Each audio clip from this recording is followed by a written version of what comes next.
Good evening. We'll call this regular meeting of council for Monday, May 28th, 2012 to order. I'll ask council to consider the recommendation that the regular meeting be suspended and the committee of the whole meeting be convened. Moved by Councillor Ashley, seconded by Councillor Kenny. Is there any discussion? Question's been called. Those in favor? Thank you. We'll now go to the committee of the whole agenda.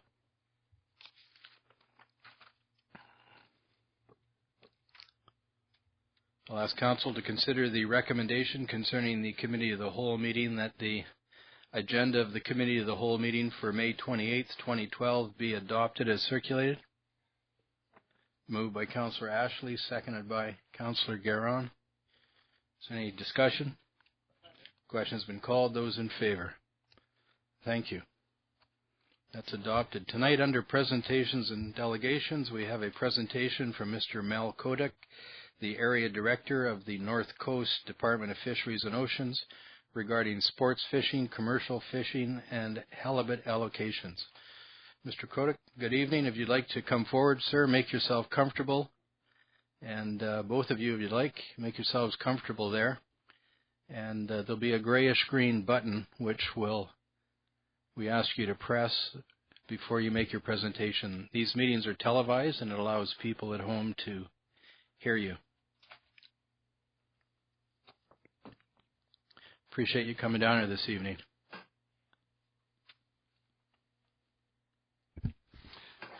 Thank you, Mayor and Council. Thank you for the invitation to come to present to you tonight.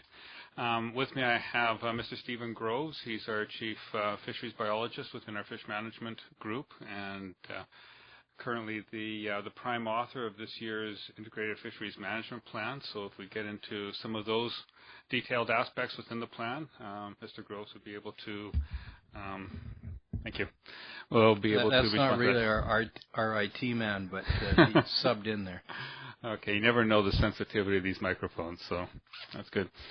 So, Mayor, we received an invitation to come to have a discussion with Mayor and Council on a couple of these different issues.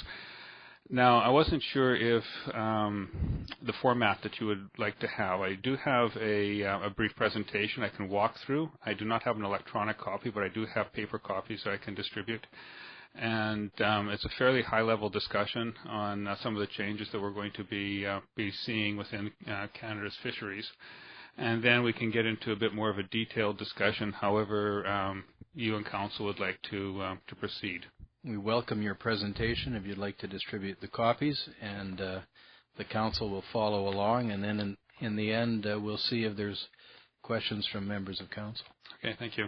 And Mr. Roden will distribute them. I'll just save one for my colleague here. I don't know if there. I've got my own single. Thank you.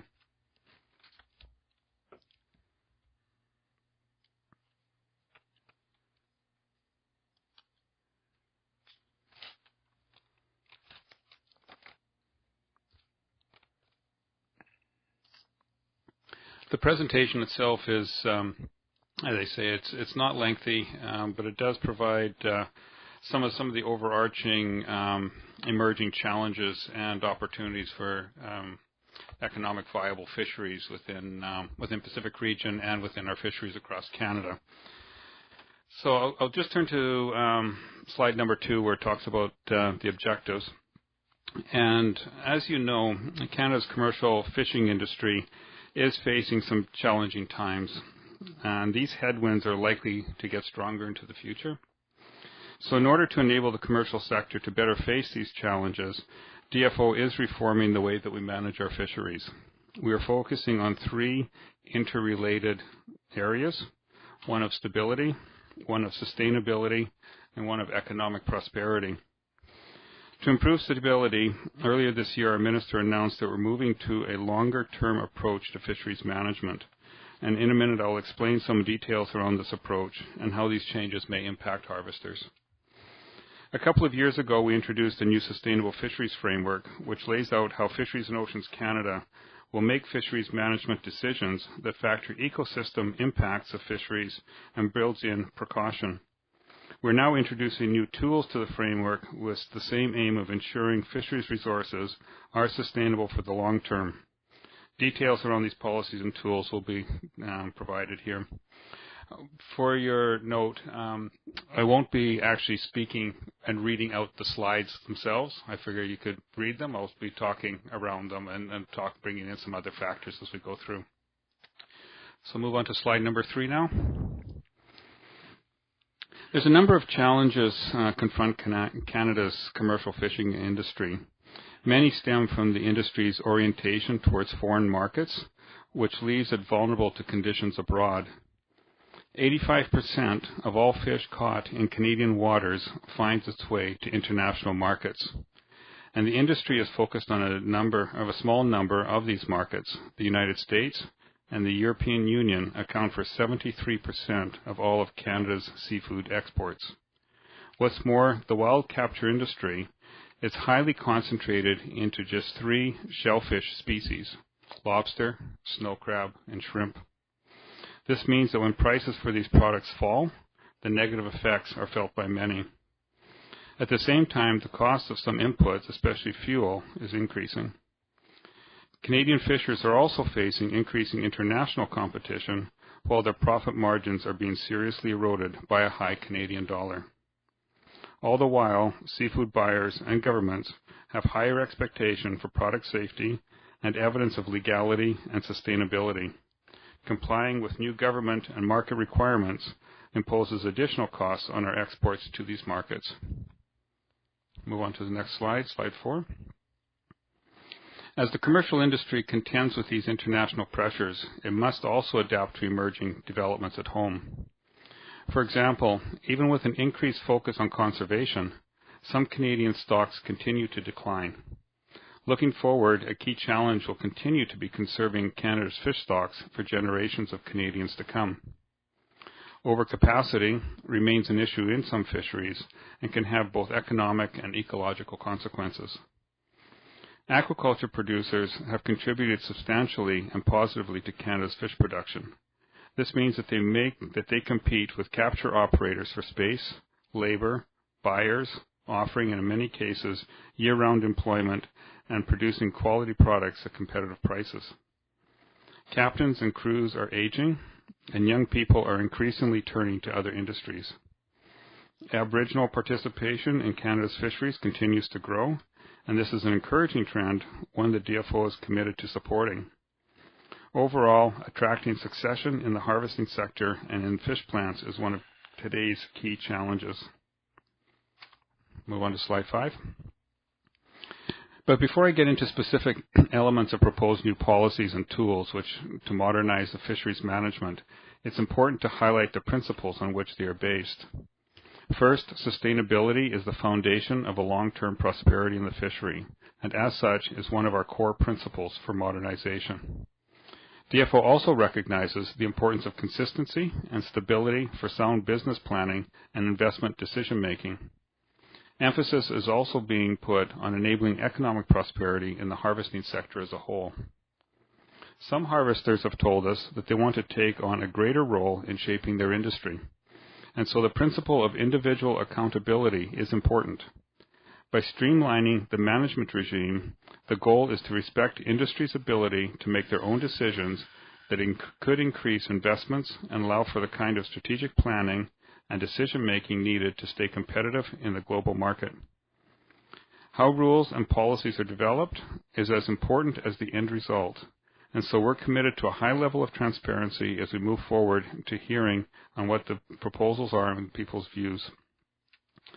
We will also continue to manage fisheries in a manner that is consistent with the constitutional protection provided to Aboriginal and treaty rights. Slide 6.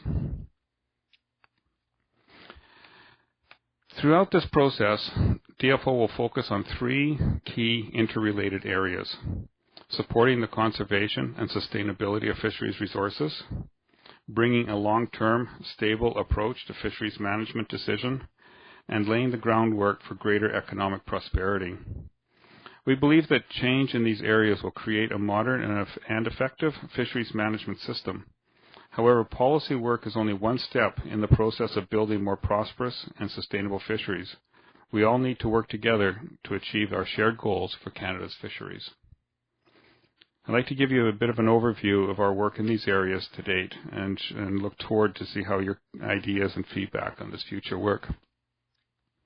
Slide number 7. I would first refer to our work to improve sustainability. As I mentioned earlier, sustainability is the foundation of the long-term prosperity in the fishery, and health stocks are fundamental to sustainable fisheries. As you know, we have the Sustainable Fisheries Framework. We have a number of policies that are listed here on the page. We have also the Wild Salmon Policy, which identifies conservation units for our major systems, including the Skeena, the Nass, Bulkley. And a lot of work and scientific research has gone into identifying those conservation units and the levels of sustainability for those stocks. A new draft policy framework on managing bycatch and discards puts into place a more consistent approach to bycatch and discard management.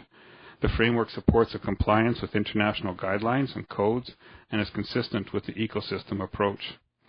The precautionary approach framework rebuilding plan guidelines will help fisheries managers develop rebuilding plans to support the recovery of depleted stocks. And finally, the benthic ecological risk analysis framework will assist in identifying and measuring the ecological risks and impacts of fishing on sensitive benthic areas, and as a result help us implement our policy for managing the impact of fishing on sensitive benthic areas. Move on to slide 8. Now on to our second pillar of change, the long-term approach to fisheries management decision-making. Earlier, the Minister announced changes in the way DFO conducts its business, with a view to setting a long-term, more stable approach to fisheries decision-making. We believe that this will bring greater stability and predictability to the fishing industry. More stable and predictive decision-making from DFO will better enable harvesters to plan for the long term. Now this includes the following components. DFO will be transitioning to evergreen integrated fisheries management plans in all of its major fisheries. These plans will be based on scientific advice provided on multi-year cycle and will include multi-year decisions on how much fish can be removed. Regular survey cycles will be maintained so we can continue to rely on this important data in our decisions.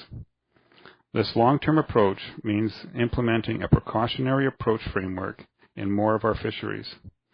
The Department also aims to bring allocation stability to more fisheries, instilling a greater degree of certainty over shares. And currently, shares in most fisheries, including all shares, especially in Atlantic fisheries, are stable and could only be adjusted to respond to legal and treaty obligations or obligations to Aboriginal groups. We're looking towards extending stability in key fisheries that currently do not have these stable sharing arrangements. Slide number 9. There's a key role for government in promoting greater prosperity in Canada's fisheries. That role includes working to ensure the sustainability of the resource, as well as creating a stable and transparent business environment. In this third pillar of our proposed policy suite, we're looking for feedback on which tools and policies are no longer necessary today. We want to know what the industry needs in order to compete on a global scale.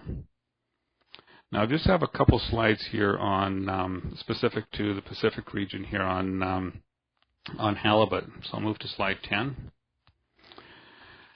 And in this case, you'll notice that the Minister announced a change to the Pacific halibut allocation formula, which was 88% commercial, 12% recreational, which is now being changed to 85% commercial and 15% recreational.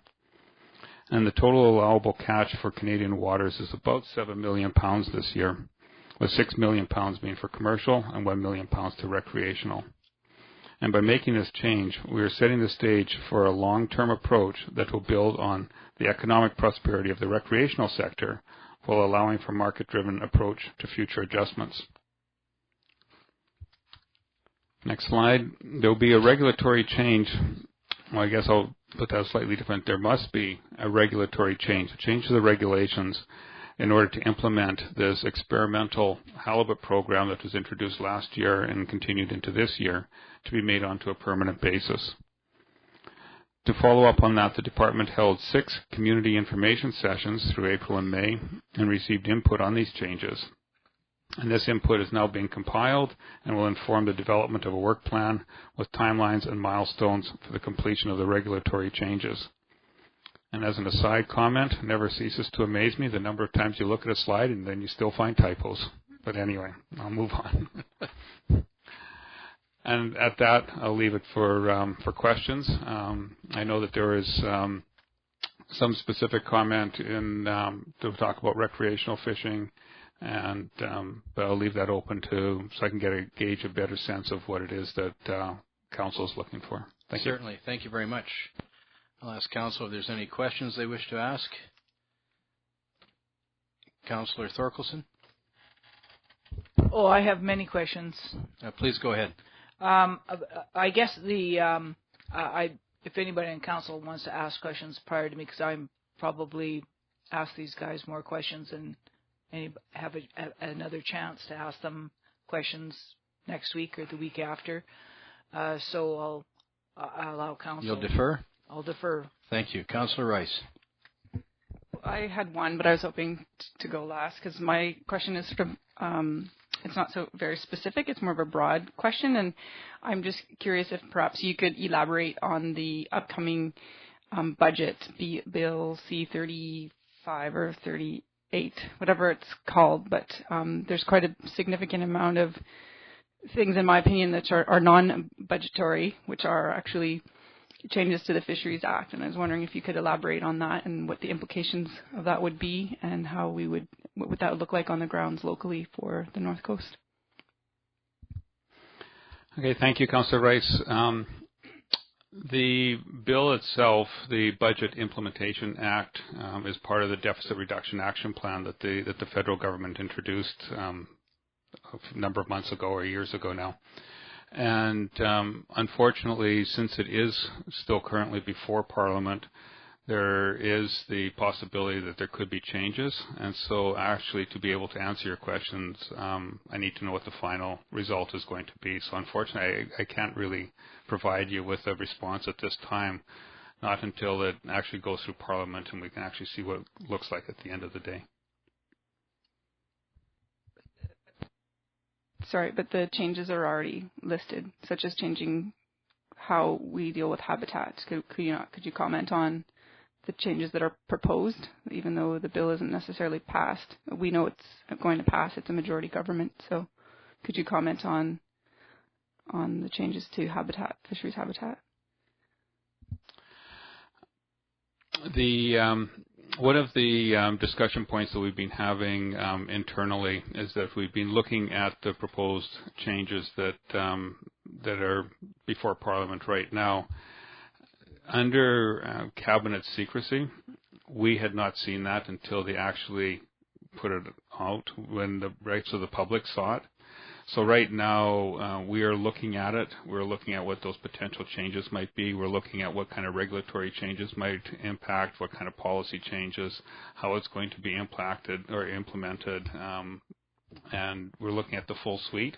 So right now, again, we really don't have, I cannot really give you a response because we have yet to go through that policy analysis ourselves. We're in the midst of doing that in Ottawa, and there are numerous meetings going on across the country. But again, to actually be able to definitively answer, we don't have a definitive answer yet. Certainly. Please go ahead, Councillor. You're very polite. And I just feel like I want to pull your teeth. But Your question, Councillor. My question would be, I'll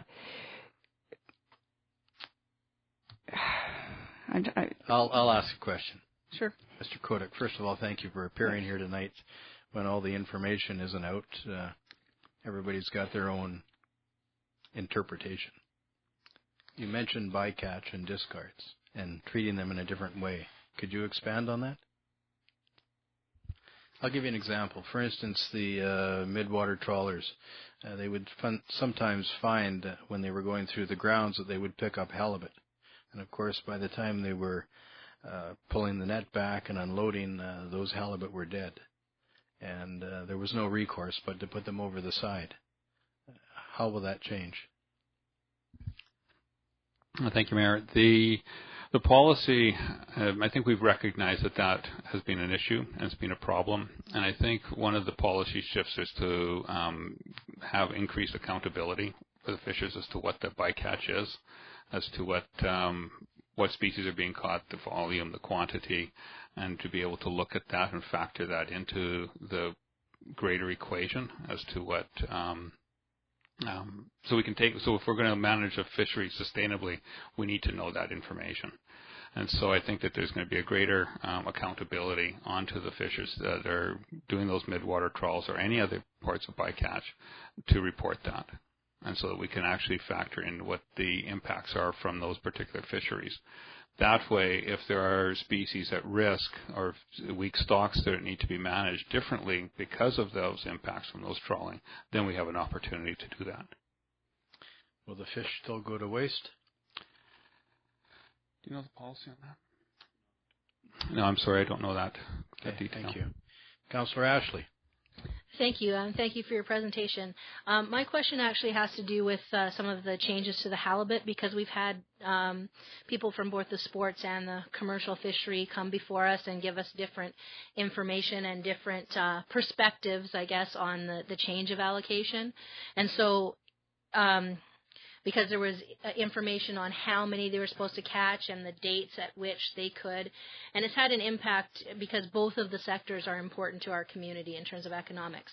So I guess what I'm looking for is, with the change of going from 88% to 12% for commercial versus sports, going to 85 and 15, do you have any specifics on what that will mean in terms of how much, like, say, a charter fisher operator would be able to catch? Like, because there were numbers being thrown out that they'd have 2 per day or 1 per day. I don't know what the actual numbers were, and what impact that would have commercial versus sports fishery. Simply because there's been some tension about who should get control, and there's been conversations at UBCM and all of that. So if you give us any feedback on that, that would be great. Okay, thank you, Councillor Ashley, for the question. The sport fishing regulations that came into play, the season opened on March the 1st of this year. The daily limit is still 1, with the total possession limit of 2. So that's the same as it was last year, so that has not changed. As far as the impacts that it's going to have on the commercial and the rec as to whether or not the recreational operators want to purchase commercial allocation, I don't know what that impact is going to be for this year. I did have some numbers with me as to what happened last year. It was not widely subscribed to. I think that there was about 4,800 pounds that was transferred from the commercial sector to the recreational sector. And I think at the end of the season, only 200 pounds of that was actually utilized, and so 4,600 pounds went back to the commercial. So I think it's still really early days to know what that impact is, and but so far it's been quite modest. Councillor Ashley. So thank you. So further to that, how exactly does that work? I mean, because a lot of people, they hear all this stuff. So the recreational sector can buy from the commercial sector a certain portion or allowance of catch. Is that how it works? What they would do is that they would purchase a portion of the allocation that has gone to that particular license holder, and then there's a financial transaction that happens between them. And then what the department would then do is to issue what's called an experimental license. And then the recreational fisher would then have to adhere to the terms and conditions of that license, and which includes reporting and a whole series of things associated with that. And then if they choose to not utilize it and sell it back, then they do that as well. Certainly. Please go ahead, Councillor. So my last question is, and I don't know if you guys would know the answer to this, but what is the rationale for changing it from the 88-12 to 85-15? There was Parliamentary Secretary Randy Camp received a number of requests from the recreational sector to look at changes, and we were looking at the data as best what we could on what the catches really were, and it seemed that the recreational catch was actually fairly high. And so after receiving inputs from various industry groups, from our scientists, from a number of different sources, it appeared that probably that proportion was probably more accurate as to what was really being caught within the recreational sector. So the previous policy had a allocation to the recreational sector of up to 12%. So it was kind of a floating number.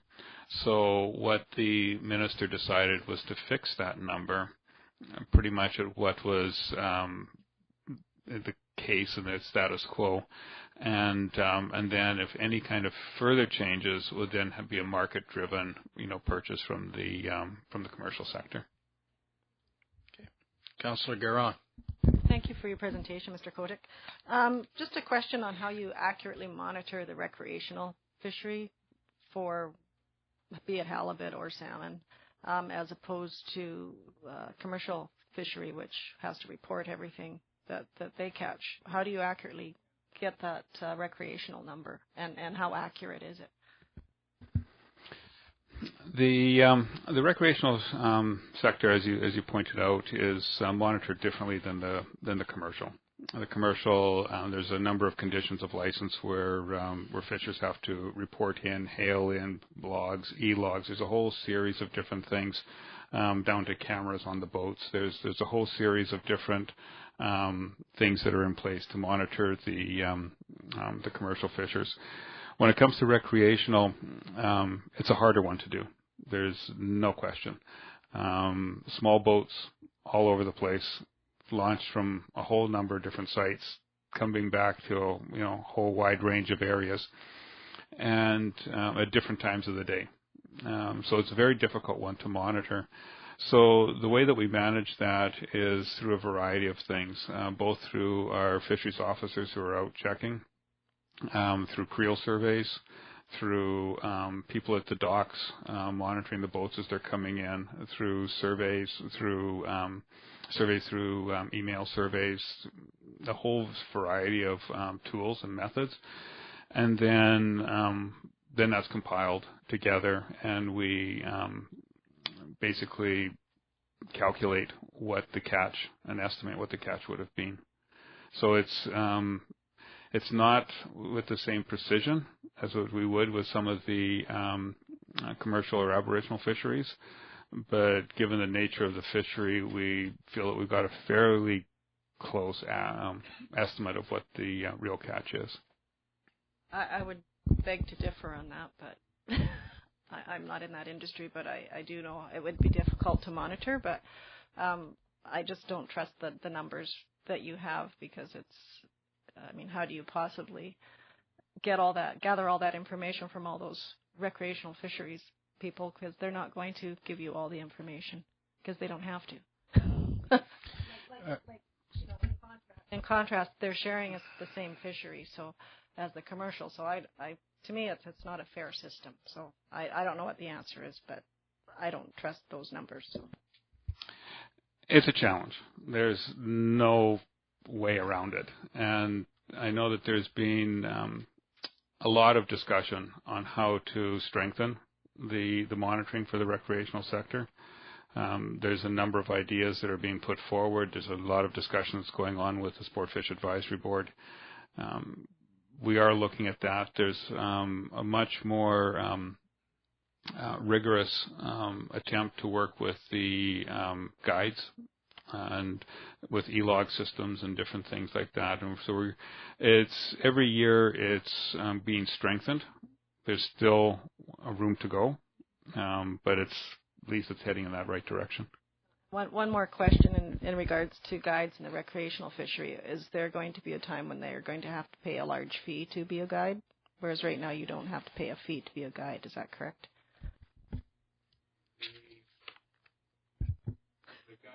Go ahead. The guides and so on, that's governed by other government agencies, not the Department of Fisheries and Oceans. We do the allocation, and as far as when it comes to the business side of it, we don't get into that element of it. So it would be for others to decide that, not for DFO. Councillor Ashley. Thank you. I just thought of one other question that I wanted to ask. With regards to the commercial and the recreational fisheries, are there policies in place like on size restrictions of what can be caught? And the reason I'm asking is that we've heard in presentations to us that the larger, say, females, that we're talking sustainability, that are often caught probably more in the recreational fishery as sort of trophy fish, apparently aren't very good for eating. And I don't know if there's size restrictions in terms of, like, I know there's a limit on the catch.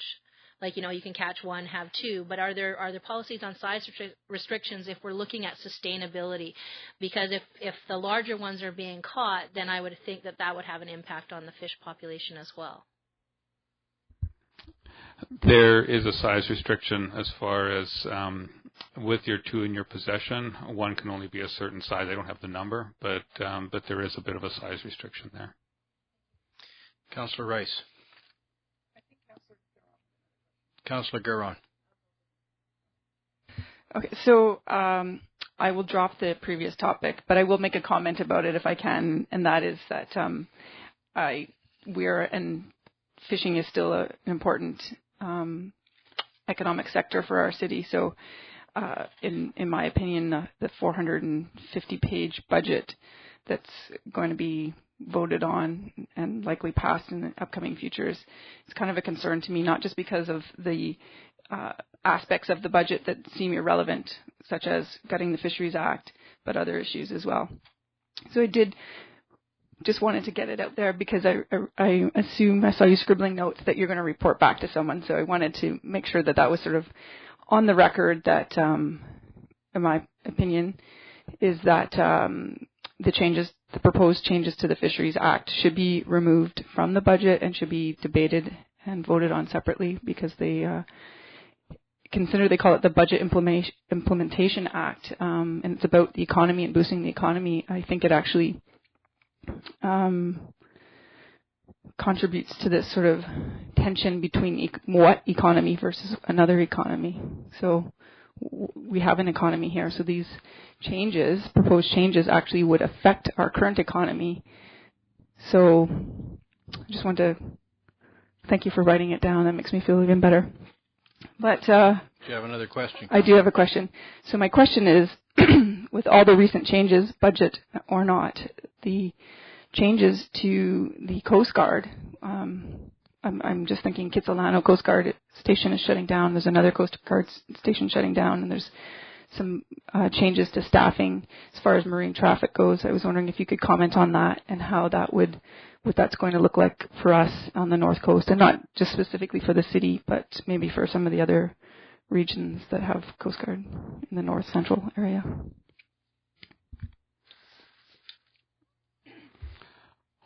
I think I'm going to lose my teeth. Because as much as I'm seeing the debate and looking at the debate that's happening in the media, and it's certainly happening around the water coolers within the various offices, again, until the dust settles, I simply don't know. Similar to the habitat, until we work it through, I simply don't know myself. People within Vancouver office doesn't know. The people in Ottawa are still figuring this thing through. So any kind of response I would give is pure speculation on my part that will likely change by tomorrow morning. So it's not that I'm trying to be evasive. I can't respond. I just don't have an answer. And it's the same with the Coast Guard.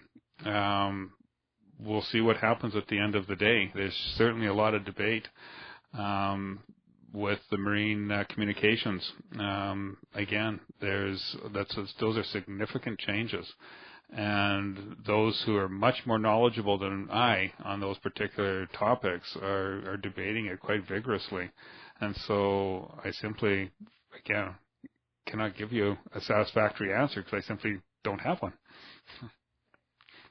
Yes, please go ahead. I won't come over and pull your teeth out, I promise. I was just curious then, perhaps once the dust does settle, if you would be willing to come back and sort of comment on the changes, the proposed changes that will likely be implemented in the near future, if you would be willing to do that. Absolutely. Councillor Garon. Councillor Thorkelson. I have a number of questions. I just wondered if Mr. Kinney had any questions. No, Gina asked, Councillor Garon asked what I wanted. Please go ahead, Councillor Thorkelson. I just wanted to comment, Mr. Kotek. Many times I feel that that DFO just thinks that I'm probably the only one on council that cares about the commercial fishery, and I just want to say that I think you've heard very good questions today, and there's a real concern about the impact that the commercial fishing or lack of commercial fishing has on our community. And so I guess I have really one question which is multifaceted, and it is to do with what the department, if any, has any plans regarding trying to make the marine salmon fishery work. And is the department going to move forward to support Alaska-style ocean ranching? Is the department going to support coastal hatcheries? And we saw Pallant Creek being shut down, actually torn down, and Kitimat has been for some years now has not been operating to capacity, and this year, for example, only 8% of the sockeye from the Babine channels will be caught in the marine commercial fishery, and around likely 15% will be caught inland.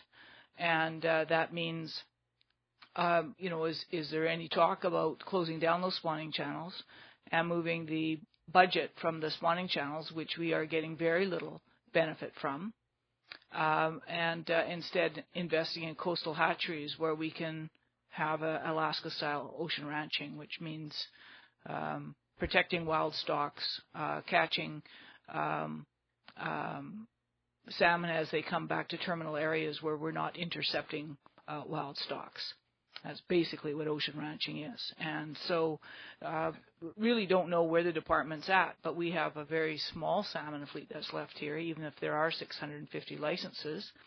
That used to make a big impact on this town. When there's 1,450 gillnet licenses fishing up here, it was a big impact. And, if the department does not want to see hatcheries, does not want to see ocean ranching, and wants to continually reallocate fish to the inland fishery, then I guess the question is maybe somebody should tell the economy of Prince Rupert that. And, business people and make their living off of the commercial fishery as well as fishermen and shore workers.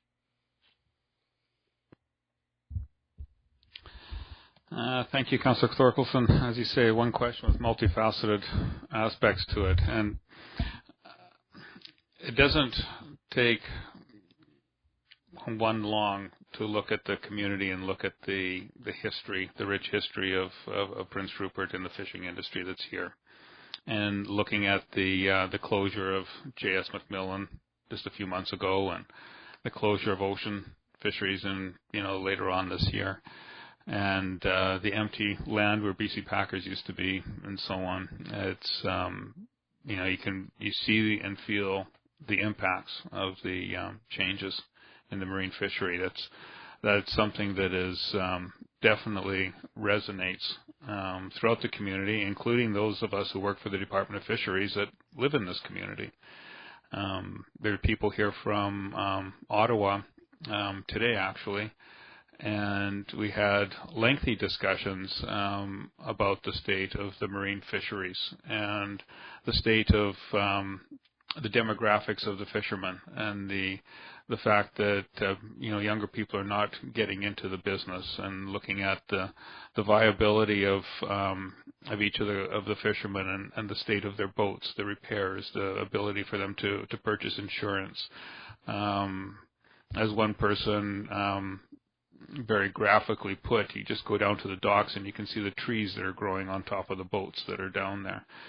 So it's certainly not going unnoticed. We see it, we experience it, and it's painful to watch. There's a change that's happening. As to your question about the Alaska-style hatcheries and fisheries, in order to have a fishery, to my knowledge, I have not heard or participated in any discussions to that degree. As you know, there's been some, a little bit of discussion that happened in a different forum through the Pacific Salmon Treaty. But as far as any kind of internal discussions, I have not had of anything of any substance. So based on that, I would suggest that I don't see a change in policy coming anytime soon. But I don't know what other discussions are happening on the other side of the Rockies that I'm not familiar with, but certainly within Pacific region, we have not had those kinds of discussions. The question about the Babine, 8% and cod and marine and 15%. The challenge comes in when fish are mixed with weaker stocks, and how do you protect those weak stocks under the wild salmon policy, but still allow for a commercial fishery. And in order to protect those weak stocks, sometimes those fisheries get moved further inland, more towards their terminal areas. There's quite an extensive economic fishery that happened in Lake Babine last year. We suspect that there's probably going to be a substantial one again this year. That changes the nature of the fishery from a mixed-stocked marine fishery to one that is more terminal in the upper river. So I'm not sure how that's going to unfold over the future, other than to recognize that in order to go back to the sustainability issue, in order to sustain some of those weaker stocks, the fishery evolves as a result of that. And I don't know how else to do it in order to protect those weak stocks that are intermingling.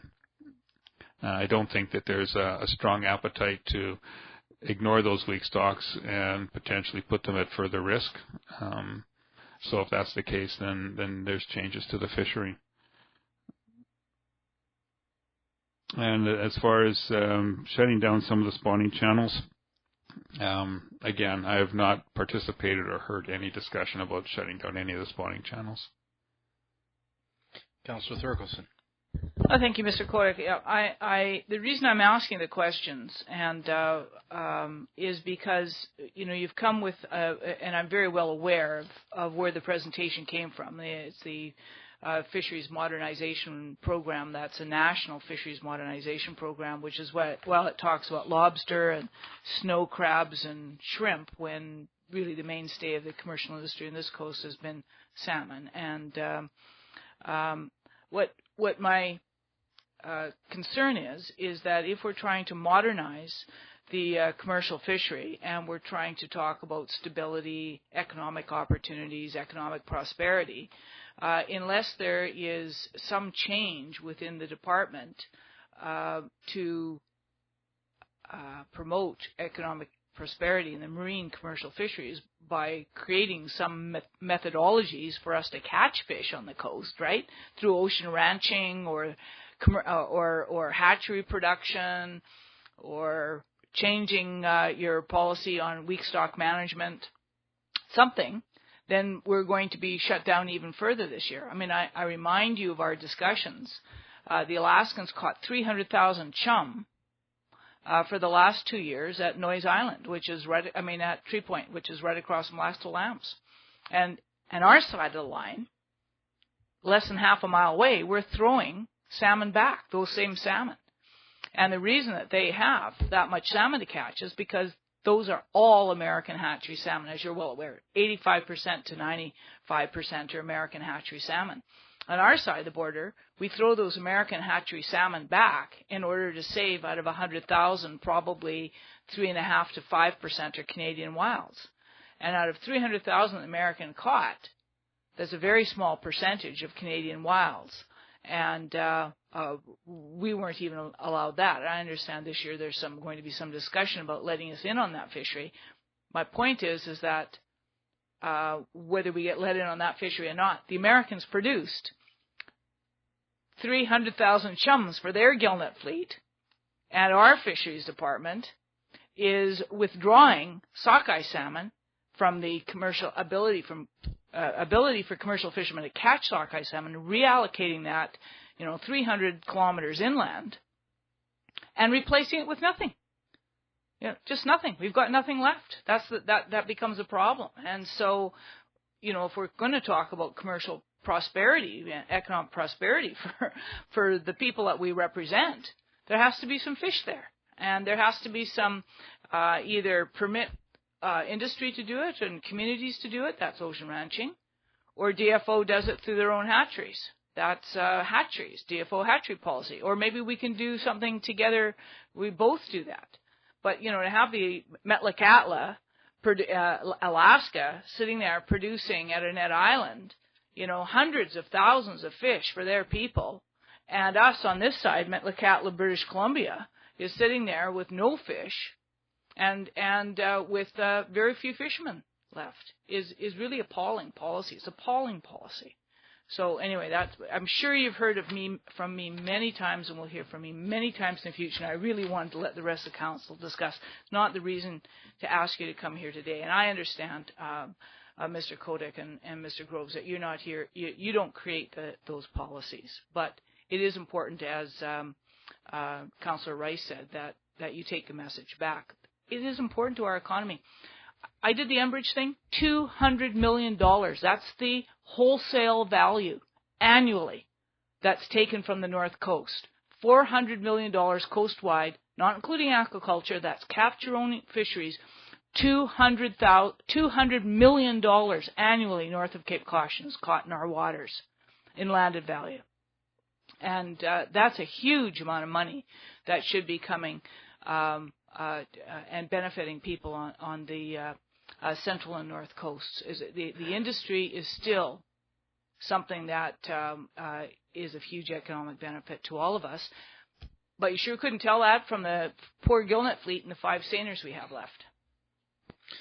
Mr. Kodak, suffice to say that this city has had concerns about weak stock management and the amount of fish that's allowed, what we believe is over-escapement. And, of course, you question the quality of the fish once it gets up to Lake Babine versus the flavor and the quality and the condition of the fish down here when it still has its fat reserves. Suffice to say further that we've seen the great success with our neighbors in Alaska, and certainly allowing ocean ranching takes the peaks and valleys out of the annual harvest level on a year-to-year basis and provides some consistency, and it provides a good product, and it creates a lot of employment, and it also supports communities at large, whether they're directly involved in the fishing industry or indirectly. And you yourself know the decline here, and you mentioned it tonight. And we need something besides weak stock management to bolster this fishery. And for years it's been known that the gillnet fleet at the mouth of the Skeena had to get out of the river before the peak of the sockeye run to let the next species coming behind get up there, and that was part of a weak stock management program. But there's a lot of value lost, and consistently the over-escapement concerns have plagued this community. And we are the largest cannery in the world here, and there's programs which are going to create an even larger cannery here. And if we had more fish here than fish from southeast Alaska to put through that cannery, it would bolster us. And more fish leads to longer work on a seasonal basis. And these terminal fisheries up in Alaska created by ocean ranching have been extremely successful. And it's worth taking a look at, and we'd ask that you take that back to the powers that be as a consideration. Councillor Ashley. I just thought of another question.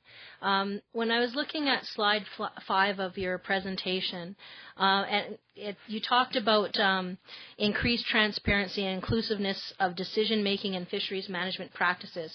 And it sounds great, something that certainly all of us would welcome.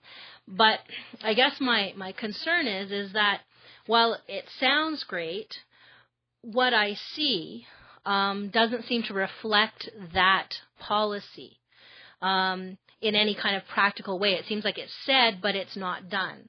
And the reason I'm saying that are things like, for example, we have advisory tables where we don't have municipalities sitting on those advisory tables on our coast, but there apparently have been municipalities sitting on ones on the East Coast. There doesn't seem to be a really good method other than asking you guys to come and talk to us for the concerns that are being brought up to actually go somewhere and have somebody do something about them. I think there's, I'm sure that you've heard many, many different types of things. Can we do this? Can we do that? But the people that know that the best are the people that are living in the communities that are working in the industries. And unless you allow the municipalities to actually have a say, which is what it says that you want to do, unless there's a mechanism for us to do that, it becomes very frustrating because we have all sorts of ideas, but yet it seems like at some higher level they say, well, that's great, thank you for telling us, but there's not any kind of, two-way action. So I guess my question would be, how does DFO plan to provide that inclusiveness when this is what we see? Thank you, Councillor Ashley. That's a good question. It's a good comment in the sense that some of our traditional ways of discussing policy changes are through our advisory boards, committees, town hall meetings, web information, feedback forms, all of your traditional types of ways to reach out to the communities. But you're correct in that, municipalities themselves are not normally represented at some of these advisory tables. And again, it's an interesting perspective that I hadn't really fully considered. So again, it's one of those that I'm going to take back. I'm not sure if that's something that would need to be raised through UBCM. I'm not sure how to bring that forward so that there's it's more than just a particular municipality, but it's municipalities, all the coastal municipalities, and I'm sure numerous inland. When you look at the extent of the Fraser River, covers half the province in itself, and when you include the coastal areas that are not part of the Fraser watershed, you're probably covering 3/4 or more of the communities that are impacted by salmon. And so the mechanism of engaging with municipalities is something I personally have not really had a lot of thought about, but I think your question is a very good one that I'll take back and see what happens there. Thank you. Councillor Rice. So just for my own clarification, are there municipalities that are on advisory committees on the East Coast, or you're not sure that they're there and it's kind of a new concept? I don't know. Knowing the makeup of the way that the East Coast fisheries are managed, and especially when it comes to some of the decisions, such as the Marshall decision and some of the other things that they've done, it would not surprise me that municipalities are there, but I'm quite unfamiliar with the way that East Coast fisheries are managed, because it's a totally different beast back there. But knowing that some of the programs and policies that have been initiated back there, it would not surprise me, but I do not know for sure. Are there any other questions this evening for the presenters? Councillor Rice. I have two more. So would you agree that it would be valuable to have communities or municipalities partake in advisory committees, advisory boards, and considering the significant amount of changes to fisheries policy, would you agree or disagree that that would be valuable? Oh, I would agree. I think that the input that comes from a whole variety of perspectives is really important, and the economic impacts of decisions is very real. And so, having representatives from municipalities to be able to talk about some of these changes would be very good. Similar to what Councillor Thorkelson was talking about, the change in policy with some of the Alaska models and things like that would have huge implications to municipalities, and it would be good to have that, to be engaged in that debate, that discussion. Absolutely. Please go ahead, Councillor Rice. I think this is going to end up just being more of a comment rather than a question, based on the fact that I think I know what your answer is, because it's related to the budget that's coming up. But we have, as no doubt you know, increasing industrial development on the North Coast in Kitimat, as well as Prince Rupert, lots of big projects. And with that comes the potential for ocean pollution, whether that be ballast water, aquatic invasive species, bilge water discharge, oil spills. And so with the recent proposed changes, I understand the oil pollution monitoring program has essentially been cut almost in its entirety, and significant scientists such as Peter Ross, who's not just a great Canadian scientist, but he's a world-renowned scientist who discovered and proved that the world's most polluted animal is actually the BC transient killer whales.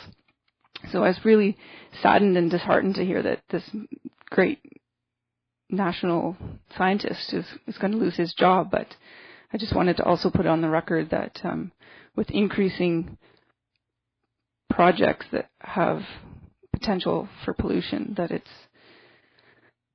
a little frightening to know that we won't have a system in place to actually monitor and research and examine the effects of pollution on the ocean environment. Thank you. Councillor Garan, last question. Councillor Kinney? No. Councillor Ashley. Councillor Thorkelson. Mr. Groves, did you get a copy of the spring salmon dates? And are they okay? Oh, yes, we got your dates, and we've sort of run them through our stock assessment, and no concerns there. So the only concerns is we don't want to have too many fisheries on the same date. Now, that's maybe an unusual problem, but we just want to make sure that the Area 3 sockeye fishery doesn't impact on that second date. So that's the only concern we had, but I think I wrote you an email there late after work there, so I think you should get it when you get back.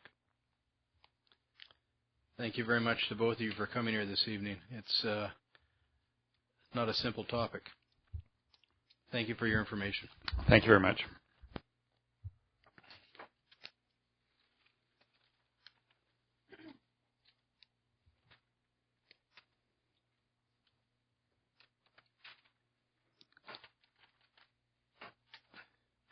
We'll move on with the rest of the Committee of the Whole meeting.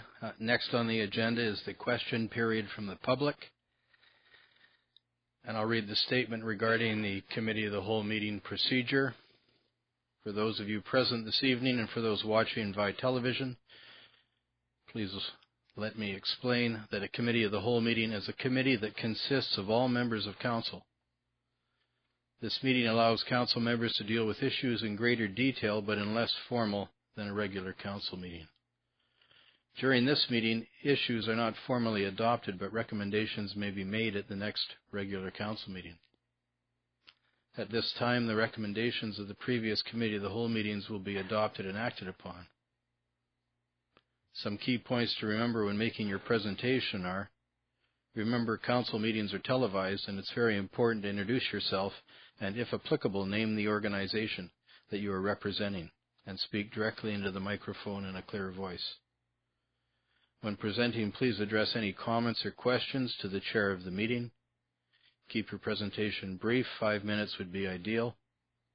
Once you have completed your presentation, please ensure you summarize any requests or concerns. The city will then ask council members if they have any questions. Remember, there will be no decisions made at this meeting on any requests or concerns you have made. Lastly, requests will be referred to staff for review, report, and recommendation to council. We appreciate your consideration of your time allotment. I'll now call for anybody who wishes to come forward to ask any questions with regards to the city to please step up to the microphone. Certainly. Please make yourself comfortable there. Good evening. You'd like to press the grayish-green button. Good evening, councillors. Right. Your name for the record, Frances please? Kavalak. Yes. And I'm currently a resident of Prince Rupert. Right. The question that I have this evening is concerning the Pinnacle pellet plant that's proposed for the waterfront. Yes. They are not going to be putting 4 silos on the waterfront. They have now announced that they will be putting 7. Okay, now, and also with the new cap tax that was introduced, you know what that is? Yes. Okay, my question here is there any thought of any of the councillors here have been given to reneging on the letter that was sent on September the 16th for approval of this pellet plant in light of the fact that now the situation has significantly changed from September the 7th to today? I see a picture that has 7 silos, and I know they talked about less. There is an information meeting tomorrow night which is open to the public from 7 to 9 p.m. at the Crest Hotel. I know that I plan to go there. I believe other members of council will also be there. In a direct response to your question, the council hasn't had an opportunity to discuss that, but some of us, along with, I'm sure, many members in the community, will be there to listen to presentations and ask questions, if at all possible. Good. So then I suppose tomorrow night will we hear your more elaborate answer as to what your thoughts are now, considering that 7 is practically double the original amount. I don't know if you'll hear any comments from members of council, but certainly people will be there to get the information, to get a better understanding, and of course to get a complete overview of what is planned in totality. Okay. And I believe yourself and other members of the community will be there? I'm not sure I'll be able to make it, but I know lots will. Okay. Okay. Thank you. Can I ask one more question Sure. pertaining to Jennifer go ahead. Rice? Hi, Jennifer. One of the things that you campaigned on was the stoppage of permanent work camps within the city. Have you done any thought towards that? I'm sorry, could you ask that again? I didn't really Okay, pick it up. one of the campaign policy that she campaigned on was to have a stoppage of any kind of permanent work camps within the city. Right. I can answer that for you. Yeah, okay. We're telling the proponents of projects, and when I meet with them, the possible contractors of those projects that are being proposed by the proponents, that the city of Prince Rupert welcomes them and their workforces into the community. And the city has a preference that the workers get paid LOA, which is living out allowance, because we know there's a lot of apartments, suites, and townhouses in the community that can be utilized. So with that welcome to the community, our preference is to see those construction workers become part of the community, use their living out allowance to rent apartments in town, and to buy their groceries in stores in town, and to, of course, utilize their vehicles and buy fuel in town as they transit back and forth from their accommodation to work. Okay. And nobody has proposed a work camp that I'm aware of. Okay. Well, that's very good for temporary workers. And how about any kind of a permanent work camp? Is there nothing like that going on? Do you know? I've heard no discussions about a permanent work camp of any sort. Okay. Because Yeah. that's part of what you campaigned on. You Right. brought that up, and you actually compared it to Nelson, Jennifer, when you were campaigning, and you were adamant that you were going to make sure that would not be taking place. Certainly, please do. So I know I didn't campaign on stopping work camps. I suggested it as a policy at the All Candidates Forum, and I still stand by that. I do believe that we need to have, as Mayor Musalem just mentioned, workers utilizing our facilities, our restaurants, our hotels. With things that are currently in place, I don't really feel that I, even as a lone councillor or even as a full council, would have that much authority to stop anything that is occurring. Saying that, I'm not aware, as Mayor Musalem just mentioned, of any work camps that are occurring in Prince Rupert at this moment. But I still stand by that, and I still have that philosophy that we need to take advantage of the services that we have in Prince Rupert. Thank you. You're welcome. Thank you for your questions. Is there anybody else this evening? Would you like to come forward, Miss? Sorry, Mayor Musalem, could I make one comment on pellet plant? Certainly, please do. Please sit down, young lady. Go ahead, please, Councillor Rice. I wanted to, I was thinking about the letter that, I'm not sure how to say her last, Krakik? I don't know how to say your last name. I apologize, Francis, but... Kavalak. Kavalak. But the letter that was sent, I guess this was a letter of support or endorsement by council. Is this what she is referring to? So... You're talking about a letter sent by the former council or this council? Yes, that's what I sort of just wanted to clarify that Right, the former council. You're referring to right.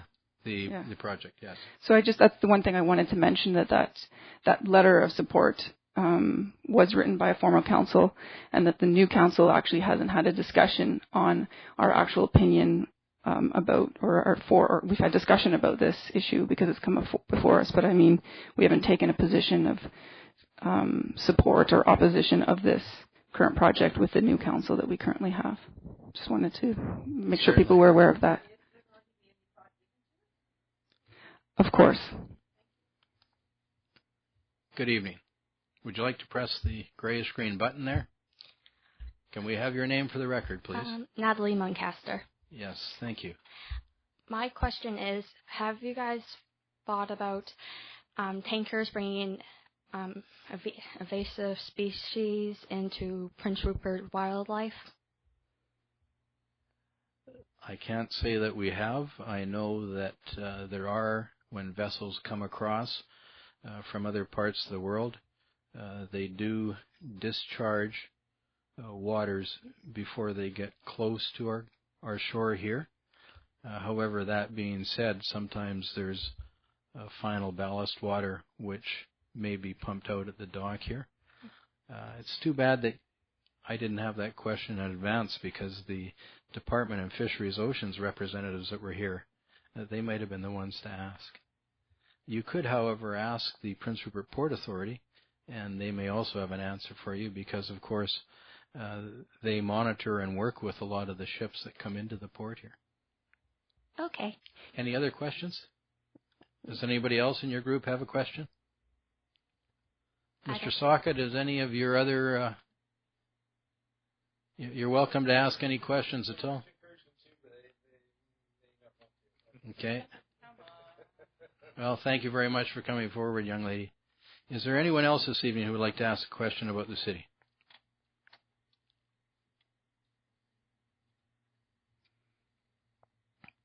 Good evening.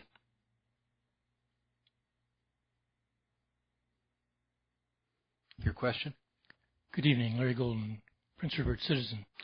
It is a question, and I like the format that you're going into as opposed to a 5-minute presentation, etc. My question is, I've been told by several people that the city uses a complaint-driven enforcement of city bylaws.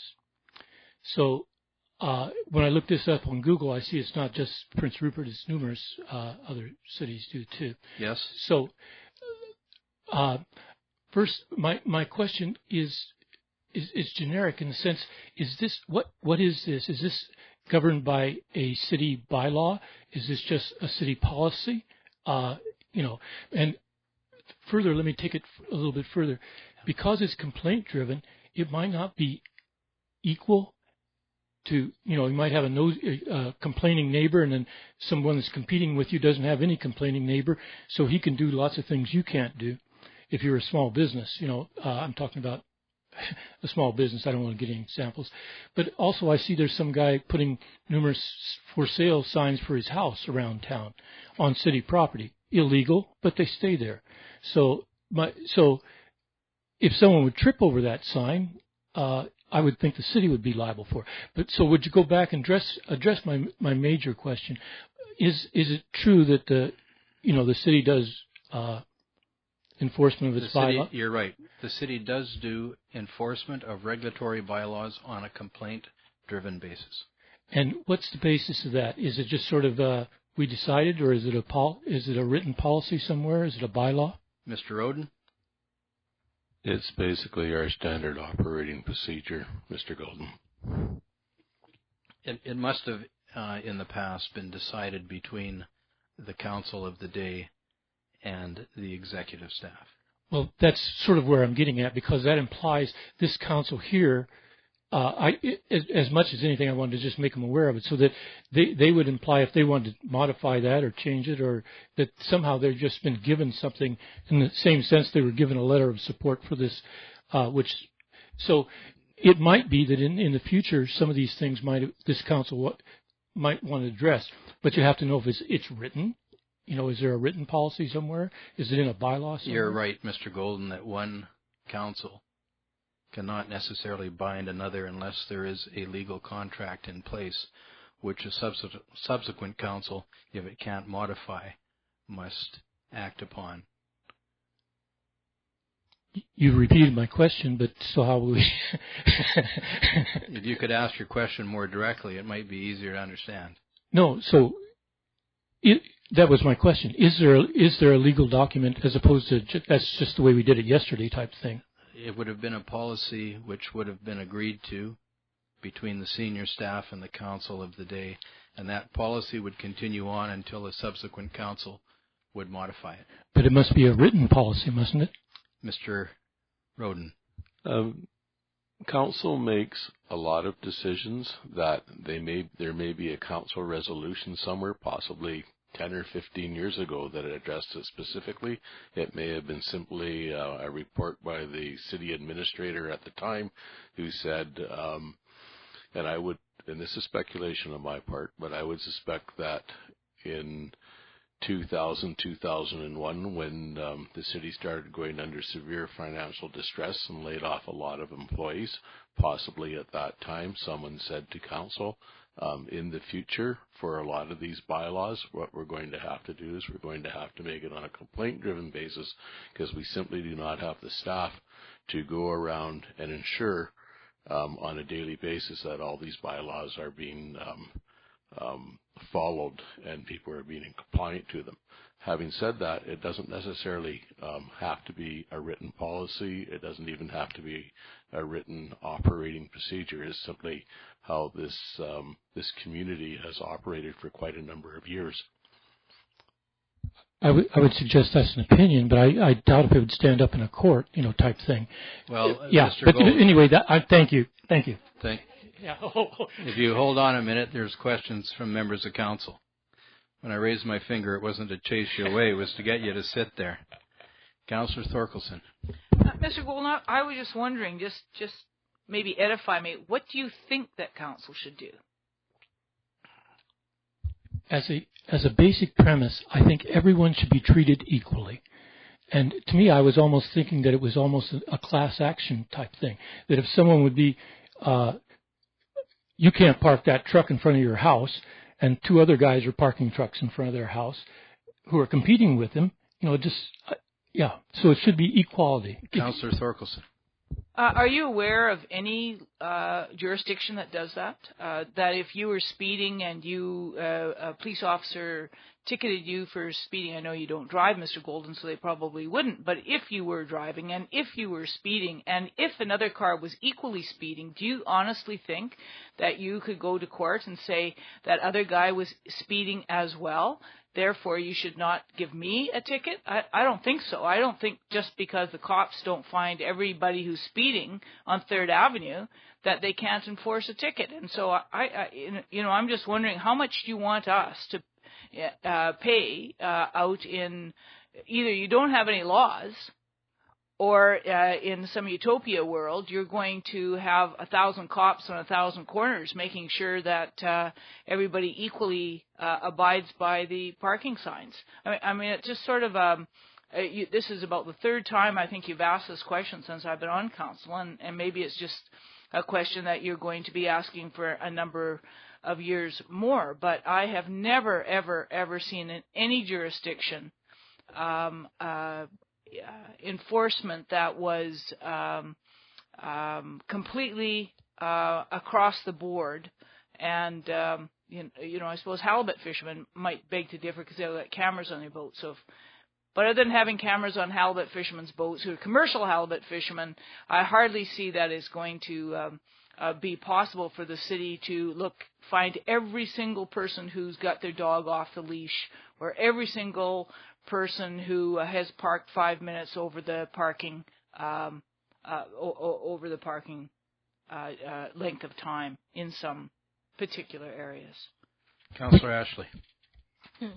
Just further to that point, I mean, I see what you're getting at, Mr. Golden. You're feeling that the bylaws are being enforced unfairly because some people get ticketed because somebody complains and somebody else doesn't complain and they don't get ticketed. And as Mr. Roden said, I definitely that would have been my thought behind it, would be that we don't have enough money to have enough bylaw officers to go out there and check for everything. But I guess my argument against, because I don't think it's an unfair practice, and I'm just going to explain what my thought process is on that, is while, it's complaint driven, everyone in this city has the right to make a complaint. If they see something being done that they think is against a bylaw, they have the right to come and say, I would like this addressed, it's against the bylaw. If some people choose not to exercise that right, that doesn't mean it's not fair. It simply means they choose not to exercise that right. So in my opinion, I think it's just fair the way that it is. I realize that some people get away with things because people don't complain, but they're taking a risk just like anybody that's doing something they're not supposed to be doing. If somebody's found out that they were doing something wrong and they decided to complain about them, then the process would kick in. So that's my opinion on that. And my comeback is just typical in the United States when you'd have 5 people, to use Joy's thing, you had 5 people go speeding by the cop, and one of them is black, and he jumps up and jumps on the black guy and say, you're creepy. Right. Thank you. Little levity here goes far some days. Is there anybody else who's got a question? Yes, please come forward. Good evening. My name is Donna Moore-Smith, and I'm just wondering if you've come up with any solutions on the garbage on Wantage Road. Yes, I'll tell you what I'm going to ask the council to consider, and it's appropriate that you're here. Council is aware of your concerns about the dumping out there, and a lot of us are aware. And I'm going to suggest to the council that we obtain a report from city staff regarding the number of occurrences of people dumping garbage out on Wantage Road and the cost of the cleanup. And I think once we get that information, in consideration of the report, I'll ask council to consider installing a gate to block domestic vehicle access. That being said, certainly TELUS, the Royal Canadian Mounted Police, the Prince Rupert Fire Rescue Department, and City West would have keys to have access to the area.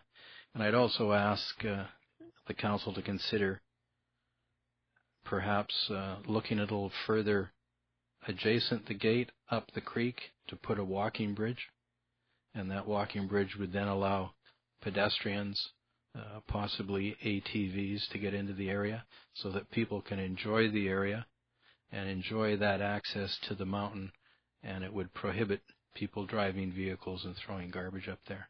And of course there was a picture in the newspaper about somebody had lit garbage on fire there as a way of getting rid of it. Councillor Ashley. Well, I'm glad that you've put some thought into it, Mayor Musalem. There's definitely an issue, and I was actually looking back and seeing how far this issue actually goes, and it goes back quite a ways, and it keeps coming up, and I think it keeps coming up because it's still an issue.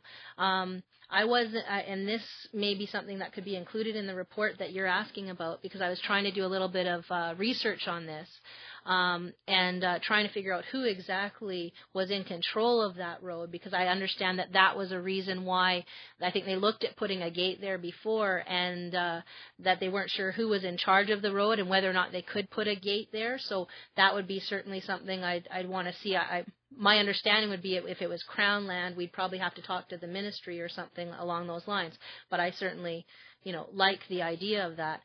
The other thing that I wanted to mention, and mentioning it not just to you, but also just to anybody that's, concerned about this, similarly to actually what Mr. Golden's brought up in terms of bylaws and people, breaking bylaws, it's illegal, obviously, for people to be dumping out there. And when things are like that and it's illegal, if people can catch people in the act or can bring evidence of some sort, like license plate numbers and pictures and those sorts of things, there is opportunities for people to actually be able to bring that forward. So I'm just saying that that's just another option that people can look at. One day when we were working at the hatchery, we saw a vehicle go by, and we phoned the number that was posted on the sign, and the number was out of order. That is correct. I've tried that number today myself. We've even had one councillor who will remain anonymous offer to hide in the bushes. Yeah. Thank you. Mr. Roden, would you please make sure that we do get a report along those lines? Yes, go ahead. Certainly, Your Worship, and if I can just add to Councillor Ashley's comment, if people do see people out there, take a picture, write down a number, but don't try and actively get involved. That's not the role to take on. Just be an observer. Take down the information and then report it to us. Observe, record, and report. Thank you, Your Worship. Councillor Garon. Just a question for staff. Yes. Councillor Ashley brought it up, but could we really find out who's responsible for the road that goes up Mount Hayes? Like, does anybody know offhand? Certainly. It was in private hands in the past, but I believe it may have reverted back to the Crown. But yeah, it'd be nice to know, because certainly, maybe they can be responsible for paying for a gate, instead of us.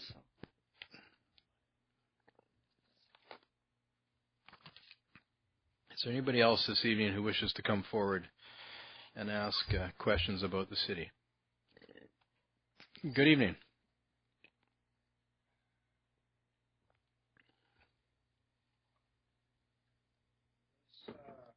Please make yourself comfortable there and press the... computer here.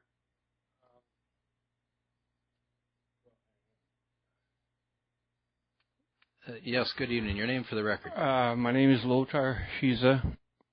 I have a question here. Can I use this and get on the net? No. Well, it's questions tonight, sir. If you'd like, do you have a particular question? Okay. Last time I was here, I made mention of a book, actually two books. The most important one was Aquamarine Blue 5. Right. And the other one was a book on disability and work in relation to work. Being able to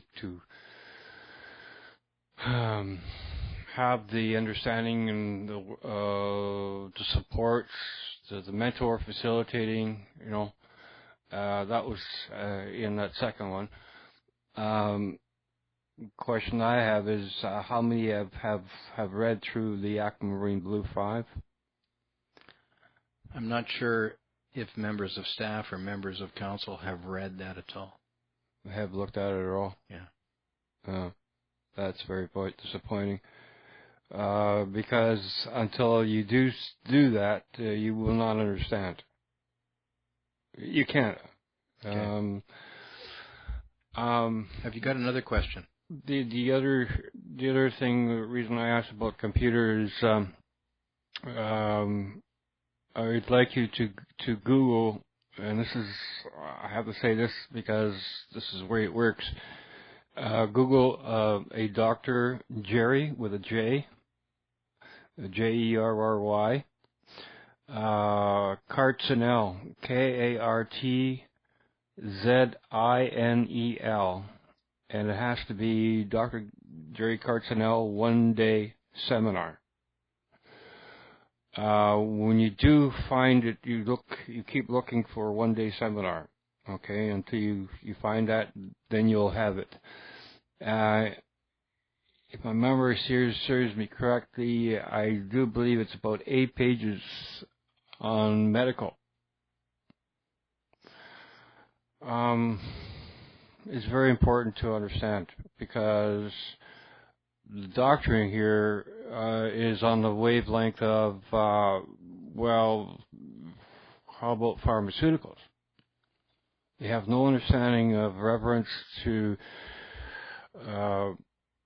sensitivities to foods, not like allergic reactions, but right. I'm talking about an inability to properly break down some certain foods. And if you're not able to do that, and you have, in the Buddhist sense, what is replete in the world is suffering. And what causes the suffering is ignorance. Okay. Have you got another question of some sort? The worst part of it is if you're ignorant of the fact why you're suffering. Well, thank you for the information. The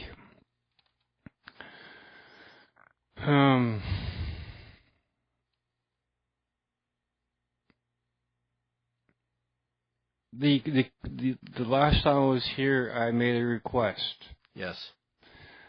And I have had no. There seems to be no movement. Well, there is actually movement, sir, and the city council, in their deliberations, has considered inviting representatives of various ministries to come to Prince Rupert to listen to concerns in a public forum and to listen to the concerns expressed by the council.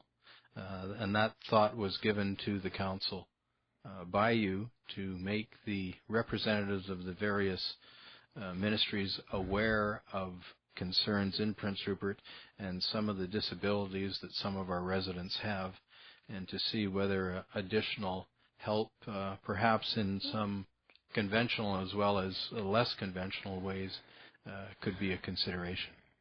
And staff are working on putting that together.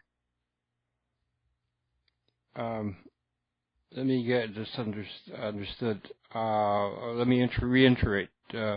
Certainly. You're saying that you've approached individuals with the ministries. Well, we need to talk to representatives of the various ministries so they can come here and listen to concerns. And that was your direct request. Well, my request was, I'll restate it. I have, it's something in the direction of human rights. Perhaps you could put it in the form of a question. Well, I'm trying to just bear with me and let me try to get it out of my head. What I'm trying to get across is what I've done to date doesn't give any results. What I encountered with the ministry this 800 number, we do not have a counselor, we don't have a person that we go to here.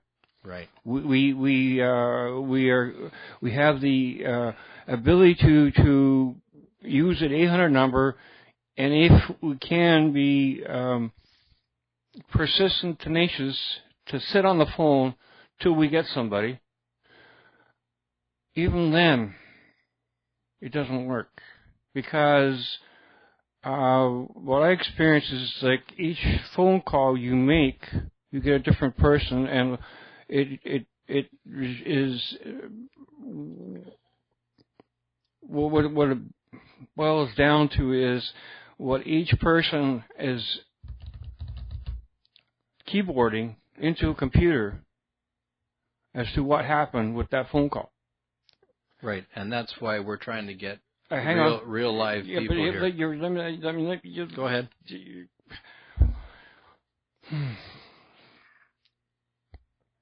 So when you go through this sort of process, and by the third or fourth, you start to see that the fuel goal is being changed, or the it's moving, because they're telling you different. Each person is telling you something different. Okay. Yes. And there's no consistency. And what drives me nuts is a friend of mine, a good friend of mine, who get dropped off of disability. Arbitrarily dropped off of disability. He hasn't got the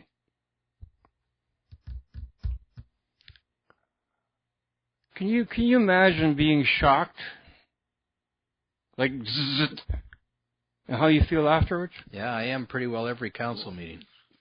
But this individual has no recourse to fight this. Neither have I. Yeah, but no, you're not. No, I understand. No. This is your comment is a non sequitur, as far as I'm concerned. Yes, it's an oxymoron, even a platitude, for that matter. What I'm trying to say to you is like somebody saying to you, your safety net is being taken away now. We don't care. Okay, let me. And what I'm trying to get across to you, what I've experienced in the last year, a year ago, okay? Okay. Where I go to our MLA office and ask for the Freedom of Information Act thing, to get records of the phone calls. And what it is now, it's a year later. Okay. There's nothing. There's nothing. Can I ask you a question, please? Yeah. Do you not think that your request to the council, which was to bring representatives of these various social ministries together that operate these various programs so that we can talk to people face to face? Yeah, but what I'm trying... Do you not think that is a better way to proceed? What I'm trying to do is get you guys, first of all, allow me to get you guys on a level so that whatever they come up with when this sort of thing happens doesn't go, it's like these fishery people. Okay? Right. Okay, like government people. They will use elegant words, and it goes round and comes right back to the start again. And there's no real process. We need to make a start, though. I understand that. I understand, but what I'm trying to get across to you is I simply came here to ask for a very simple thing. Which was? Is able to utilize the audio-visual equipment you got here. Right. Okay? So that I can sit down and get out of my head as succinctly and from A to B or A to Z order, so that when it comes time for somebody to review it, it's It's like legible. You're able to read it. Okay. You're able to comprehend it. And when you're able to comprehend, then you might have some empathy how to take some changes. But if I talk to the powers that be, in a sense, it gets whitewashed. Okay. This is what I'm trying to avoid. What I'm trying to get. I understand, but with regard to that question, you will have an answer within 2 weeks. Okay. All right. About the facility here. Yes, about using this facility as you've requested. Yeah. Okay. Let's see if members of council have questions for you. Councillor Ashley and then Councillor Rice. I just wanted to quickly say that, I appreciate what you're saying, and I think what we're trying to say to you, we are empathetic to what you're telling us. You've come to us, you've shared your stories with us, and while we can't necessarily walk the path you're walking because we don't have those disabilities, I certainly hear what you're saying, and that is why we're contacting the various ministries and trying to do what you asked. So I'm hoping that you're hearing that, because we do hear what you're saying. We do. We hear you. Please go ahead. With all due respect, you have no... See, the problem is you have no idea what I've experienced. That's the thing I'm trying to get out there. Okay, hold on. Okay, so that you go, holy cow, that actually happened to you? Okay. And nobody else knows about it. All right. Councillor Ashley? I don't want to belabor this, Mr. Shaza. I may not personally have gone through what you've gone through. However, trying to be as succinct as possible, you also do not know what I know. And I do have people in my life that have disabilities. So I do have some understanding. Thank you, sir. Councillor Rice. No. Councillor Rice. I just wanted to reiterate something, Mr. Shaza. What I think you were trying to say a few minutes ago was that when we invite these people to have this dialogue, that we need to be armed with the proper information so that we can have a meaningful discussion, and that it's not a one-sided discussion where they have all these fancy words and then we just go, wow, they sound really smart, and thanks for that, and thanks for the situation. So I wanted you to know that I would be committed, so once these meetings are established, that I will be committed to reading Aquamarine Blue 5, as well as doing other research on various other disabilities, so that I am armed with enough information and enough knowledge that I could ask meaningful conversations. And no matter what I do, I will never be able to know what it's like to be you, but I will do my best to help the situation and not just take information as hearsay. I will do some research so that I can ask difficult questions. Thank you. No, he's there. Please go ahead, Mr. Shaza.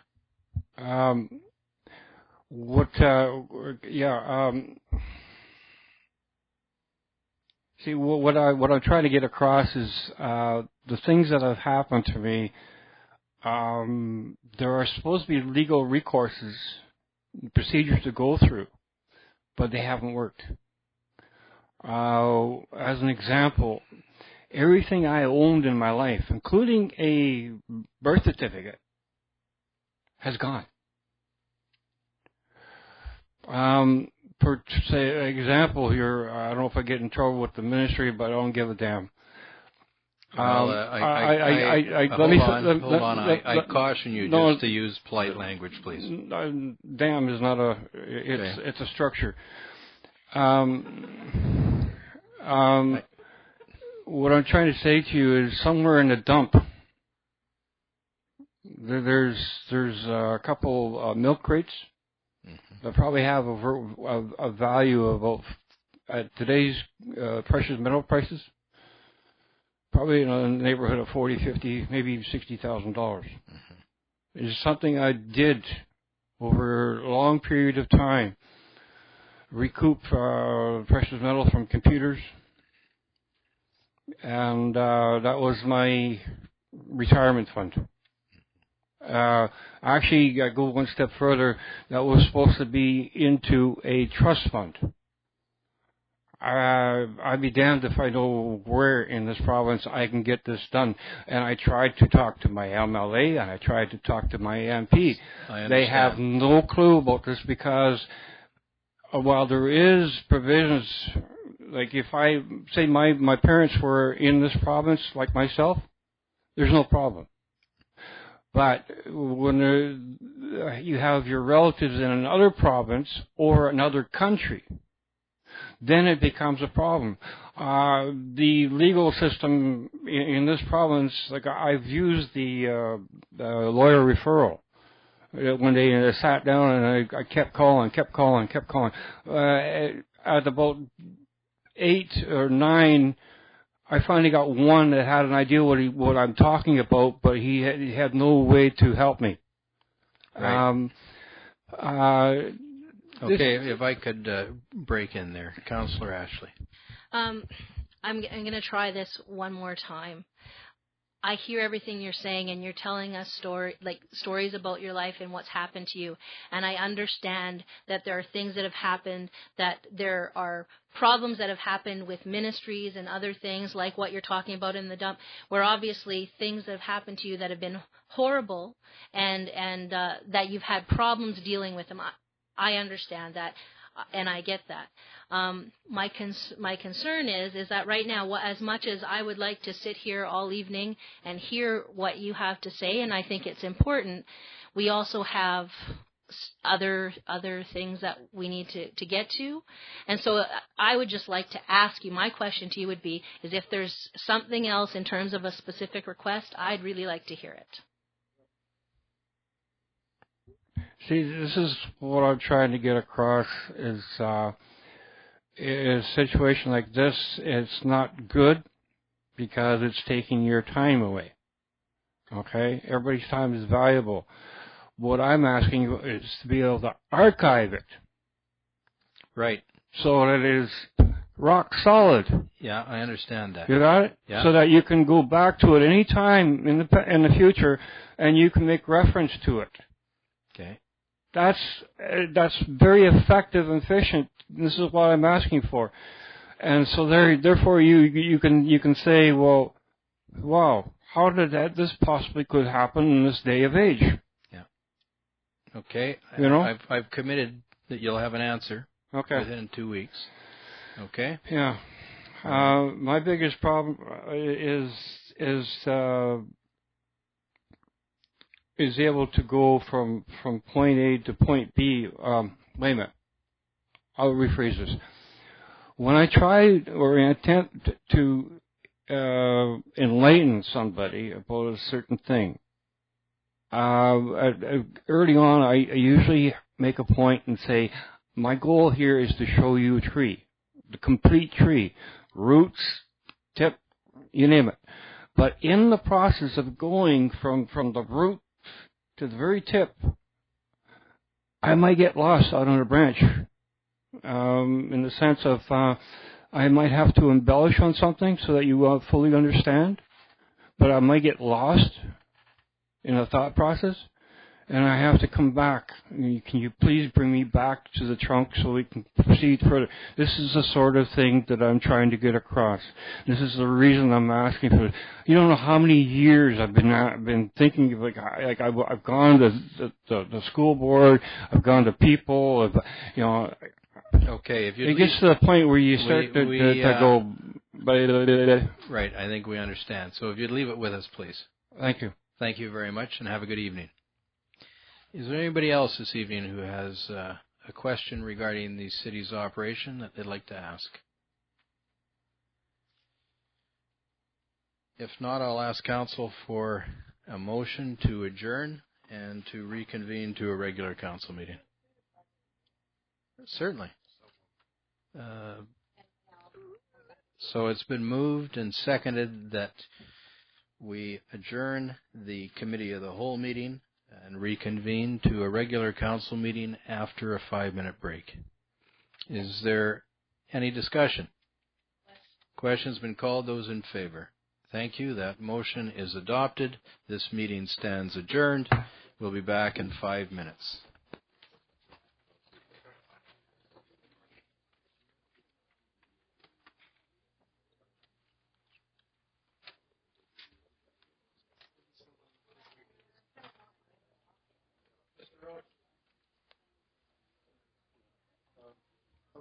Ellen? I gave her a copy, I think I gave Ted a copy.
Good evening. We'll call this regular council meeting to order. I'll ask council to consider the adoption of tonight's regular council meeting agenda for May 28th, 2012. Moved by Councillor Ashley, seconded by Councillor Thorkelson. Is there any discussion? Question's been called. Those in favor? Thank you. The agenda is adopted. For tonight's consideration by the council, there are 7 sets of minutes. The first set comes with the recommendation that the minutes of the special council meeting of April 16th, 2012 be adopted. Moved by Councillor Ashley, seconded by Councillor Kenny. Are there any errors or omissions? Yes, go ahead, please. I'm just wondering, in the interest of time, are we allowed to vote on these in a block, or do they have to be adopted individually? We do them one at a time. Okay. Thank you. Question's been called. Those in favor? Thank you. Those minutes are adopted. The next set of minutes for consideration are the special council meeting minutes of May 7th, 2012, with the recommendation to be adopted. Moved by Councillor Ashley, seconded by Councillor Garon. Question's been called. Those in favor? Thank you. Those minutes are adopted. Next are the minutes from the special council meeting of May 7th, 2012. There was 2 meetings on that date, one at 5 p.m. and one at 7 p.m. These are the minutes for the meeting at 7 p.m. with the recommendation that they be adopted. Moved by Councillor Ashley, seconded by Councillor Garon. Is there any discussion? Question's been called. Those in favor? Thank you. Those minutes are adopted. Next are the minutes of the special committee of the whole meeting, also taking place on May the 7th, 2012, and there's a recommendation there that they be received. Moved by Councillor Ashley, seconded by Councillor Garon. Is there any errors or omissions? Question's been called. Those in favor? Thank you. Those are received. Next are the minutes of the special council meeting of May 10th, 2012, with a recommendation that they be adopted. Moved by Councillor Kenny, seconded by Councillor Ashley. Are there any errors or omissions? Question's been called. Those in favor? Thank you. Those minutes are adopted. The next set of minutes are the special council meeting minutes of May 14th, 2012, with the recommendation that they be adopted. Moved by Councillor Ashley, seconded by Councillor Garon. Are there any errors or omissions? Question's been called. Those in favor? Those minutes are adopted. And the last set of minutes are the minutes of the regular council meeting of May 14th, 2012, with a recommendation that they also be adopted. Moved by Councillor Kenny, seconded by Councillor Ashley. Are there any errors or omissions? Question's been called. Those in favor? Thank you. Those minutes are also adopted. Moving on to petitions and delegations, we have a presentation from Mr. Ken Shaw tonight. This is his second appearance before this council regarding the Pinnacle Pellet Plant environmental assessment process. Mr. Shaw, I believe that we all have copies of your presentation, and I'll ask you, seeing it's your second time here, to highlight the information as opposed to going through it in its entirety. Good evening. Thank you for coming here. Thank you. That's my, just for the record, my name's Ken Shaw, and I'm a resident of Prince Rupert. And a highly regarded one at that. Thank you. And the tie's good tonight. Thank you. Yours too. So the package I gave you is a detailed, my detailed report, and the PowerPoint that I have is kind of just to highlight over that, rather than go through it all in detail. Okay, whenever you're ready. Okay, so when I was here 2 weeks ago, we just gotten the information posted that morning by the port, and so we've had myself and the public, we've had 2 weeks to look at the documents and also try and get people informed about it. And I've spent quite a bit of time over the past 2 weeks, trying to become knowledgeable about how the industry works and the issues of fire, explosion, and the health effects of dust. And it's taken quite a bit of time. If I was a paid consultant doing this full time, I would have just managed to do it. But I do have a day job and a garden to plant. What I realized when you talk to people about a pellet plant, the issue is not quite so clear cut. You can say to someone, "Oh yes, oil tanker spills, bad for the environment." People get it, but pellet plant's not. is a little more unfamiliar. So what I did was create a website to put up the information I was reading, and pelletfreeneighborhood.wordpress.com. And so what I want to do is create this website, outline the issues as I understood them, but then also reference it. So there's quite a few links so that people could check up on anything I was saying and see where that information was coming from. So my goal was to create a community-wide discussion and get people talking about it, create some awareness and some feedback. So that appears to be working, although I'm still meeting people that haven't heard about the project. So the website in the week and a half has had about 500 visits from people. They're reading about 3 pages on average, so that's about 1,500 page views. There's an online petition. As of today, it's about 100 signatures, and I asked them to include their address so that the public could see that this is not just a Graham Avenue, Water Street issue, that the concern is across the city. Interesting as well, there's visits. It only tells me by country. 13 from the U.S., 11 from Italy, 11 from Germany, and 1 from Jamaica. So for some reason there's interest further than the city. From the page views, I've got different headings across the page. I can tell what people clicked on and what was of the greatest interest. And the loss of the waterfront has had the highest number of visits. And what I sort of interpret that and there's a lot of comments. There's about 50 comments that have been posted. That people in general, they're very supportive of the facility being located on Ridley Island, but not in next to the neighborhood in downtown. And what I think the community is saying that we're okay. Fairview is gone for phase 1 of the container port. That's a good trade-off.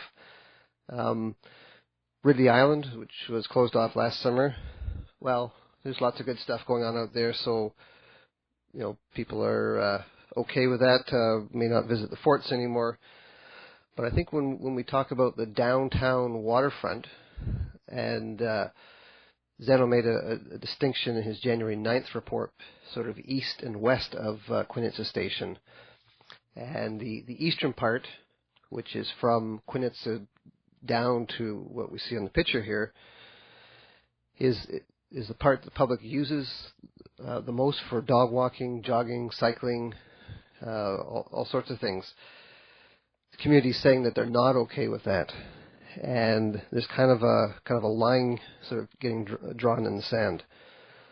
So the picture we're looking at will be fenced off, and kind of along with it, the increased train activity and the ongoing hiring of a CN constable for Prince Rupert, I think, creates a lot of concern that area, which is, by the way, private property, and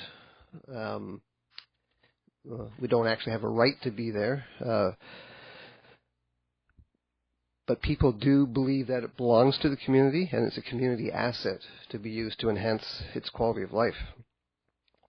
And too many pieces of paper going here. Now, I think the community has been trying to send this message for a while through a variety of means. Personally, I became involved a year ago with the 2020 Port Land Use Management Plan. Made a submission saying, I like what you're doing. There's a few things you need to look after. None of that appeared in the report. I made a submission for the Phase 2 expansion last fall to deal with inner-city rail traffic. I didn't get any reply on that. And we do know that there were promises made with Fairview with respect to trains and train whistles, and Brian Denton has spent many years following up on that. as well in the land use management plan. There was Mr. Shaw, just to give you an update on that train whistling. Yes, it is in process, and this council will adopt a bylaw which will prohibit train whistling, perhaps this summer. And the equipment, we understand, to prohibit that should also be installed later this year. Yes, it's very good progress. It's unfortunate it took that long. The other thing I have to tell you, you are correct. That property down there is private property. I'm not sure if one day it could become a community use or community asset, community ownership. But in the interim, we all have concerns that, while it is private property, that they do operate in a safe manner. And I know a lot of people like to walk down there, but there are some concerns if trains are transiting through that area that people don't get hurt. And certainly we want to see anybody who operates in Prince Rupert in a safe manner. Please go ahead. Thank you. So, progress has been made, although it did take quite a long time. I was going to mention in the land use management plan there was discussion about a waterfront liaison committee a year ago, and nothing's come of that. And then we ended up, and in January, Leroy Reitsma from Pinnacle made a promise of substantial consultation, and then we suddenly launched into this 3-week consultation period, which was very, very quick. Now, I have an email just as of 5 o'clock.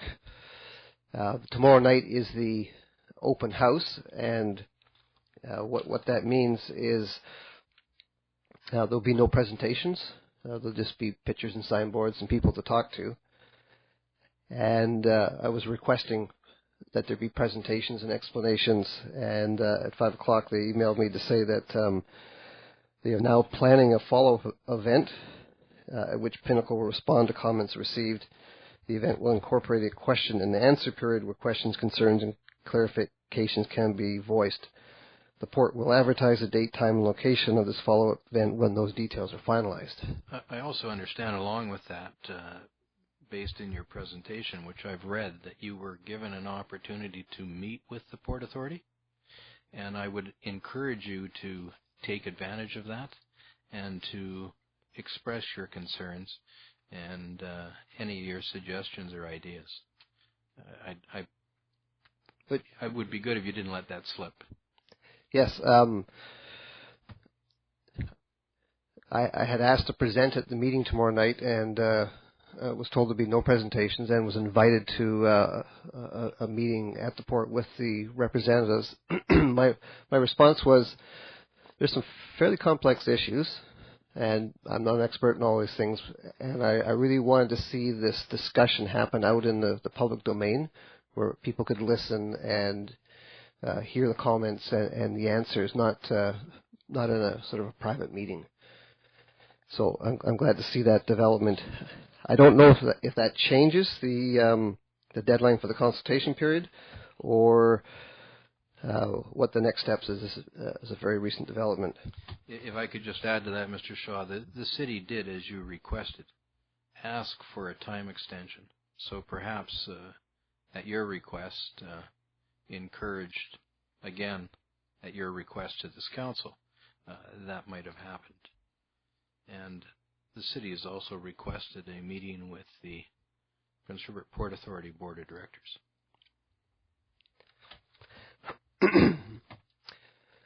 So just back to the waterfront.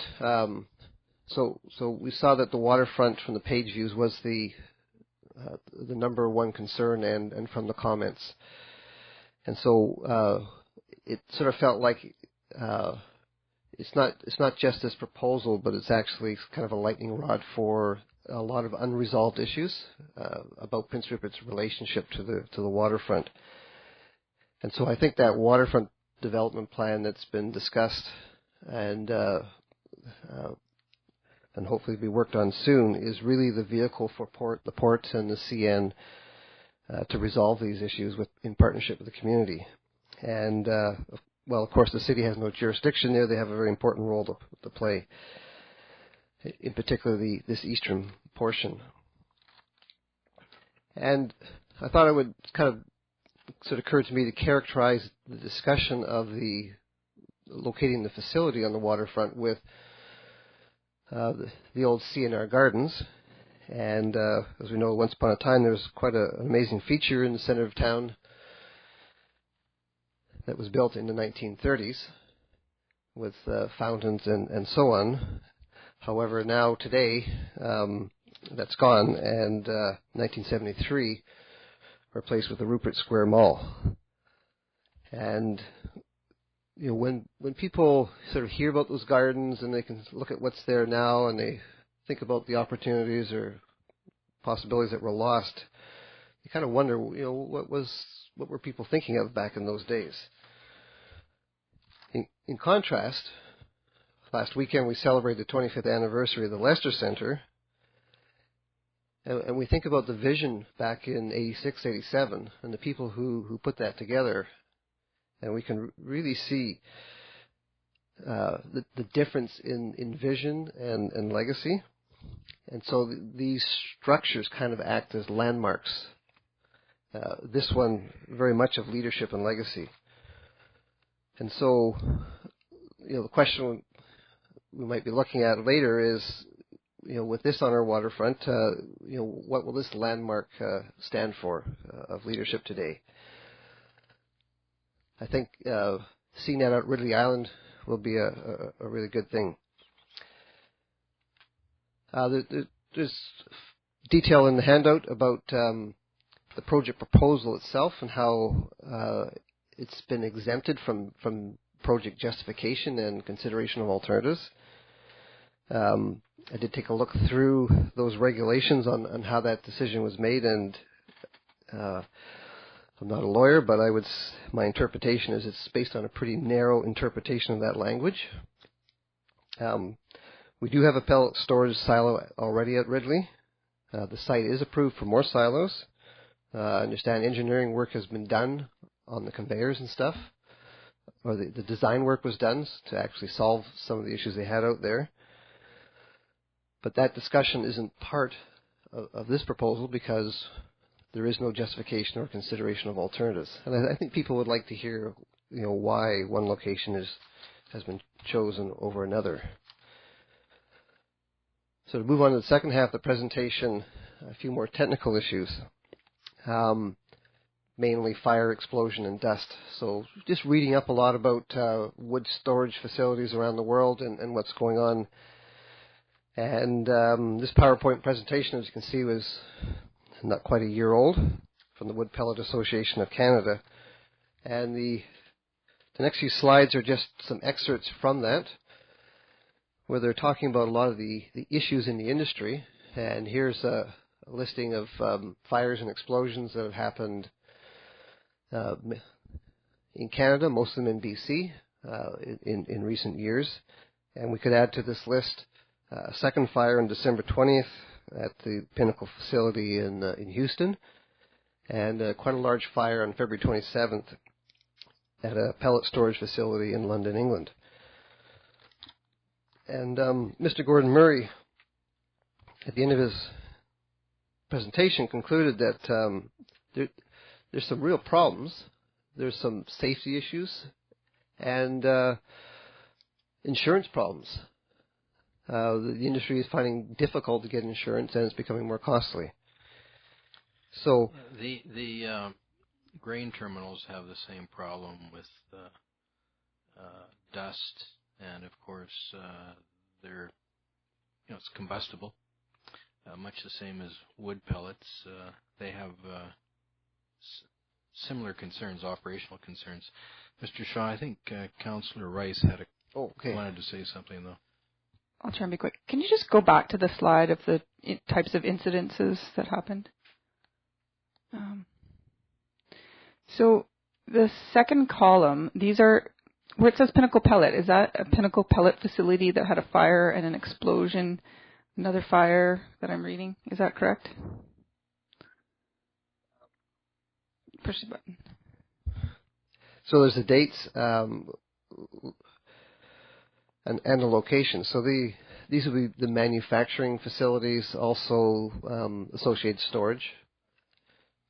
Mr. Shaw, Councillor Ashley had a question. My question just had to do with the facilities that are being talked about in terms of Pinnacle Pellet. I'm just wondering, like, for example, being originally from Williams Lake, I've seen the Pinnacle Pellet plant that's there.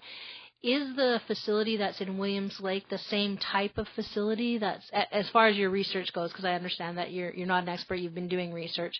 As far as your research goes, is it the same type of facility or is it different? I can't comment on what technology is used in Williams Lake, but it is a manufacturing facility, so that is different. What's proposed here is a storage and shipping facility, and they do go into a fair bit of detail in the report. They're quite aware of these incidents and trying to solve these problems in the industry. And in the report, they do intend to employ a lot of the latest technology, and that's great to hear that. The question is, we don't see the industry having sort of a long track record of solving all these issues. And the question is, do we want to put that next to a neighborhood, or is it, make more sense out at Ridley Island? And just a comment about, there are similarities of grain and wood pellets, but to my knowledge, a little bit of a difference. The wood pellets have this tendency to self-heat. The fatty acids begin to decompose, and it produces a lot of heat in the pellets, requiring aeration and circulation, lots of monitoring to. It's basically like a big compost pile, really. So when we look at this way.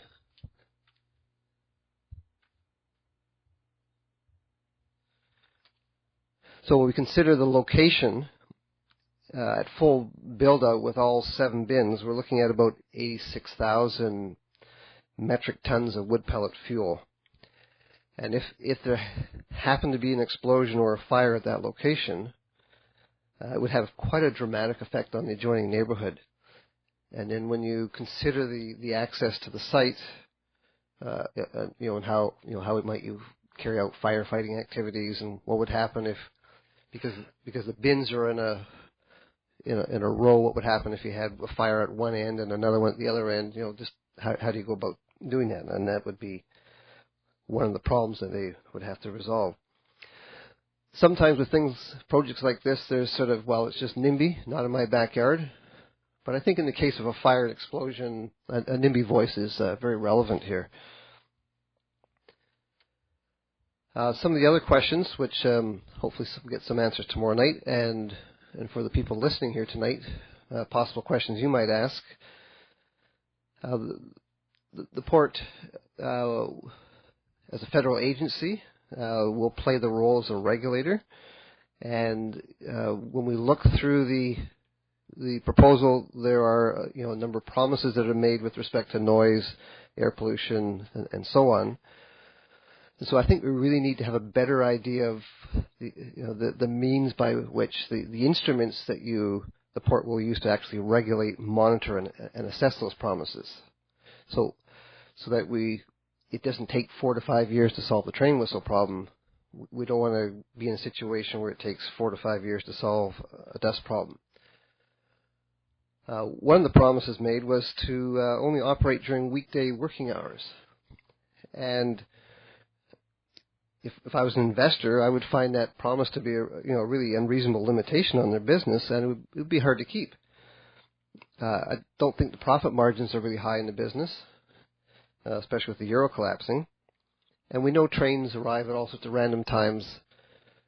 Ship demurrage costs are high, and the facility is designed to use low-speed conveyors to try and keep the dust down, and that only lengthens the time to unload. So I'd be concerned about this. What if this facility finds that they need to operate 2 shifts or around the clock in order to be profitable? That kind of changes that regime. No problem out at Ridley Island.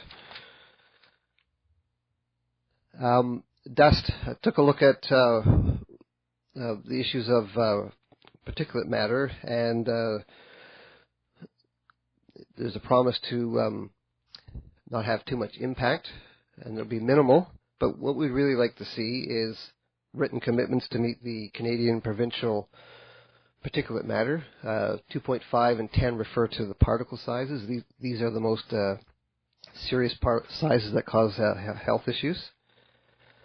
It's also typical in industrial situations to have an ambient air monitoring station.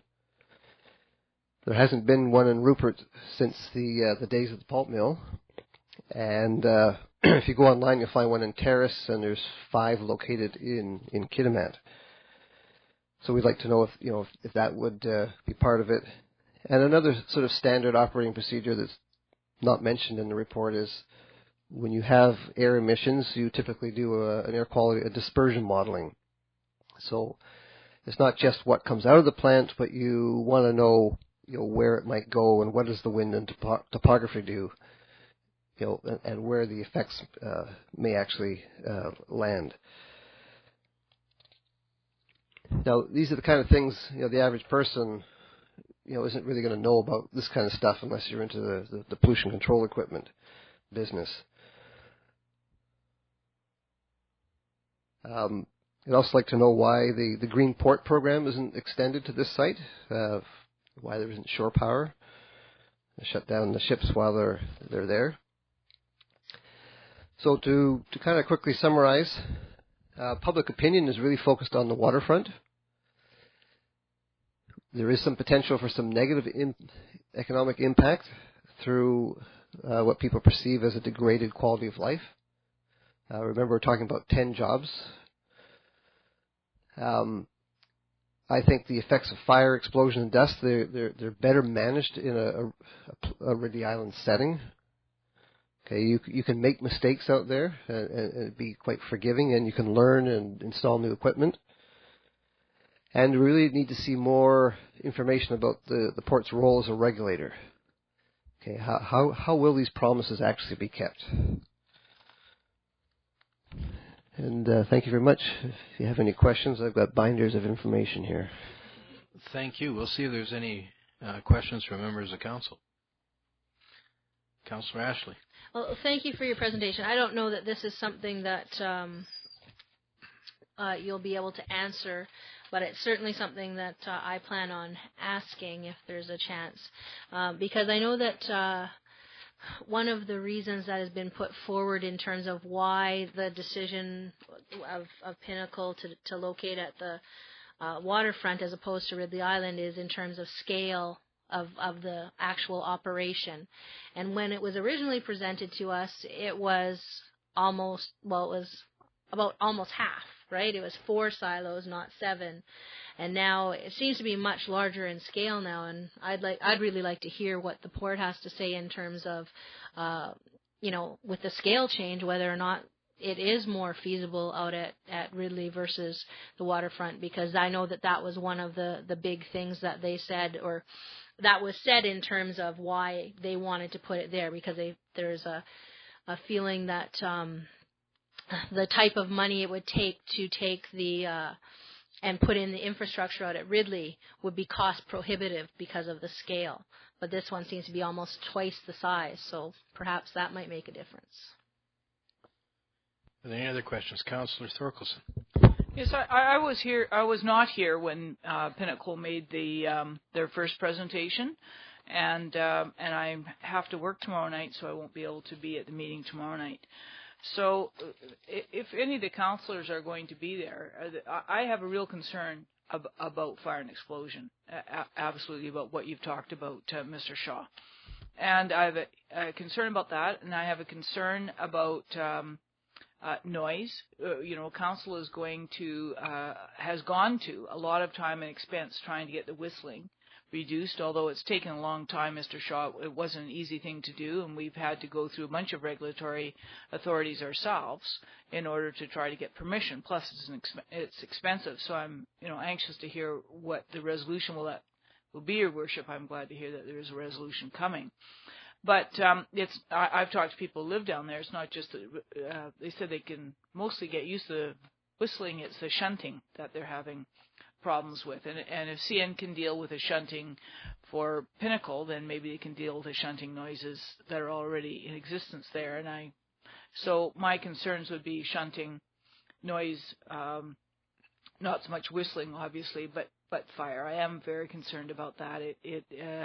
Anybody who's around for the fire of the Oceanside Cannery down there will know, if the wind blows from the ocean onto shore, which is want to do on many a summer day, we will have we could have some really disastrous problems. I did, Councillor Thorkelson, talk to some of the coast pilots, and they did tell me that the prevailing wind is generally out into the harbor. It depends, Your Worship. I think that's correct. But when the land cools off or heats up during the summer, then there's a temperature differential. And sometimes wind will blow on shore, and sometimes wind will blow off. It depends if the land is warmer than the water. And you can be sitting down there, and you can see both of it when it's blowing off or blowing on. And so my concern, anyways, fire. If somebody could make sure they get a thorough explanation of that. The shunting noises, thorough explanation of that. But the other thing I just wanted to say again, I didn't sound like a broken record. I really think this is exactly the reason we should be sitting down with the port, and if the port is listening, if they finally get the message, because we need to have a plan about what is socially acceptable down there. Because if Pinnacle is turned down and then somebody else comes along, what is acceptable? The port has to have some development down there. What is the height? What is the noise? What are the kinds of things that people will accept as economic development down in that area? And what are the kinds of things that they won't accept as economic development? What kinds of deals can we have with the port? Because the pellet plant is one thing, and it moves out to Ridley. What's the next thing that's going to come in? And I have a real concern about creating some kind of agreement on that would be similar to zoning bylaws all over the place. But anyway, I can't be there tomorrow, and I have to work. And so, if people could, because I've read this. This is the environmental assessment. I haven't read much of the information that Mr. Shaw has presented, but I've read this, and I found nothing on fire, really very little on fire, and just some kind words about being able to contain dust, and some other kind words about being able to reduce noise, and it was pretty vague to my way of thinking. So thank you. You're welcome. After Mr. Shaw's first presentation to us, I did make some inquiries and was told that there'd be accurate, factual information there tomorrow night, and that the criteria for development of the facility does have some stringent requirements, which are to be incorporated in the design build. But of course, tomorrow night is the night to hear about all of that and find out some more information. Councillor Ashley. I just wanted to, and again, it's something that I'm just bringing it up in terms of this would also be a municipal concern. Considering that the size and scale of the project has almost doubled from when they originally presented the idea to us on council, I'm assuming that the impact of everything pretty much is going to be double what they were considering. And one of the things that they talked about was trucks actually accessing down there. And I'm assuming that if the scale is doubled, that's also going to increase the amount of truck traffic that would be coming down there, which of course would be a concern about, not just like from the waterfront, but the fact that our roads probably aren't really set up for that type of traffic. So I'd have a little bit of a concern with that. And everything that was presented to us, it seems like it's a doubling, and it's a big concern to me that not only were we promised essentially substantive input into the process, and that it was going to be big, and I'm glad to hear that they're adding another thing. So they're obviously, at least there's some people listening, which is great. I mean, that's what happens when people come forward and they make their concerns known. I am very concerned that the scale of the project has changed, and I think we really need to ask some serious questions of people. Thank you. Councillor Garon. Thank you, Your Worship. Mr. Shaw, thank you for your presentation, and thank you for all your hard work that you've done over the last, I can't remember how long it's been, but a month or two, or maybe more. It's with the support of yeah. his wife that he's able to do all this. But of course. When Pinnacle Pellet first came, I had concerns about noise and dust, and I felt that the engineer had answered all those for me, and I was very naive at the time to just take those answers at face value that they gave us and trusted wholly what he said was to be true. But the more information we seem to have gathered from the public and people such as yourself, I've got a lot more questions, and I'm just glad that we are kind of sort of on the same page here, trying to get as much information as we can. And I do have concerns about fire and dust and any other health risks that come from that type of facility. And I'm just on a web page that you had on your site here for the Wood Pellet Association of Canada, and there's just a brief little article, which I haven't had a chance to read the whole thing, but it says that they are currently they're looking into the possible benefits of pellet torrefaction, which has something to do with roasting. Has that got to do with before they ship them? Do you know anything about that? This is a process to make the fuel more dense and stable. Is that something that they're working on right now, or is that something that's down the road? Well, maybe I can answer one of your questions and that question in the same thing. The project has an anticipated life of 40 years, and I think the business world and the business model, you need to be fairly flexible in how you design the operation and operate it, so that you can make changes in order to be profitable. So I mentioned, for example, this promise of limited working hours, and I think that's kind of unreasonable. The presentation in the fall did talk about truck traffic. The current proposal makes no mention of that. It's strictly rail. But again, if the business environment changes where truck traffic, there's a local mill for some reason or what have you, that you can take advantage of that. You want to be in a location where when you bring those trucks in, you're not going to have those impacts. You've got that flexibility. And not all wood pellets are created alike. Some of them are made from the beetle-killed wood. Some of them have a very high content of bark. They produce much more ash. And torrefaction is kind of like making charcoal out of it. It makes it lighter and denser. And because the industry is so new, I think we can see sort of lots of evolution occur as research brings out different products, and so on and so forth. So again, back to flexibility. What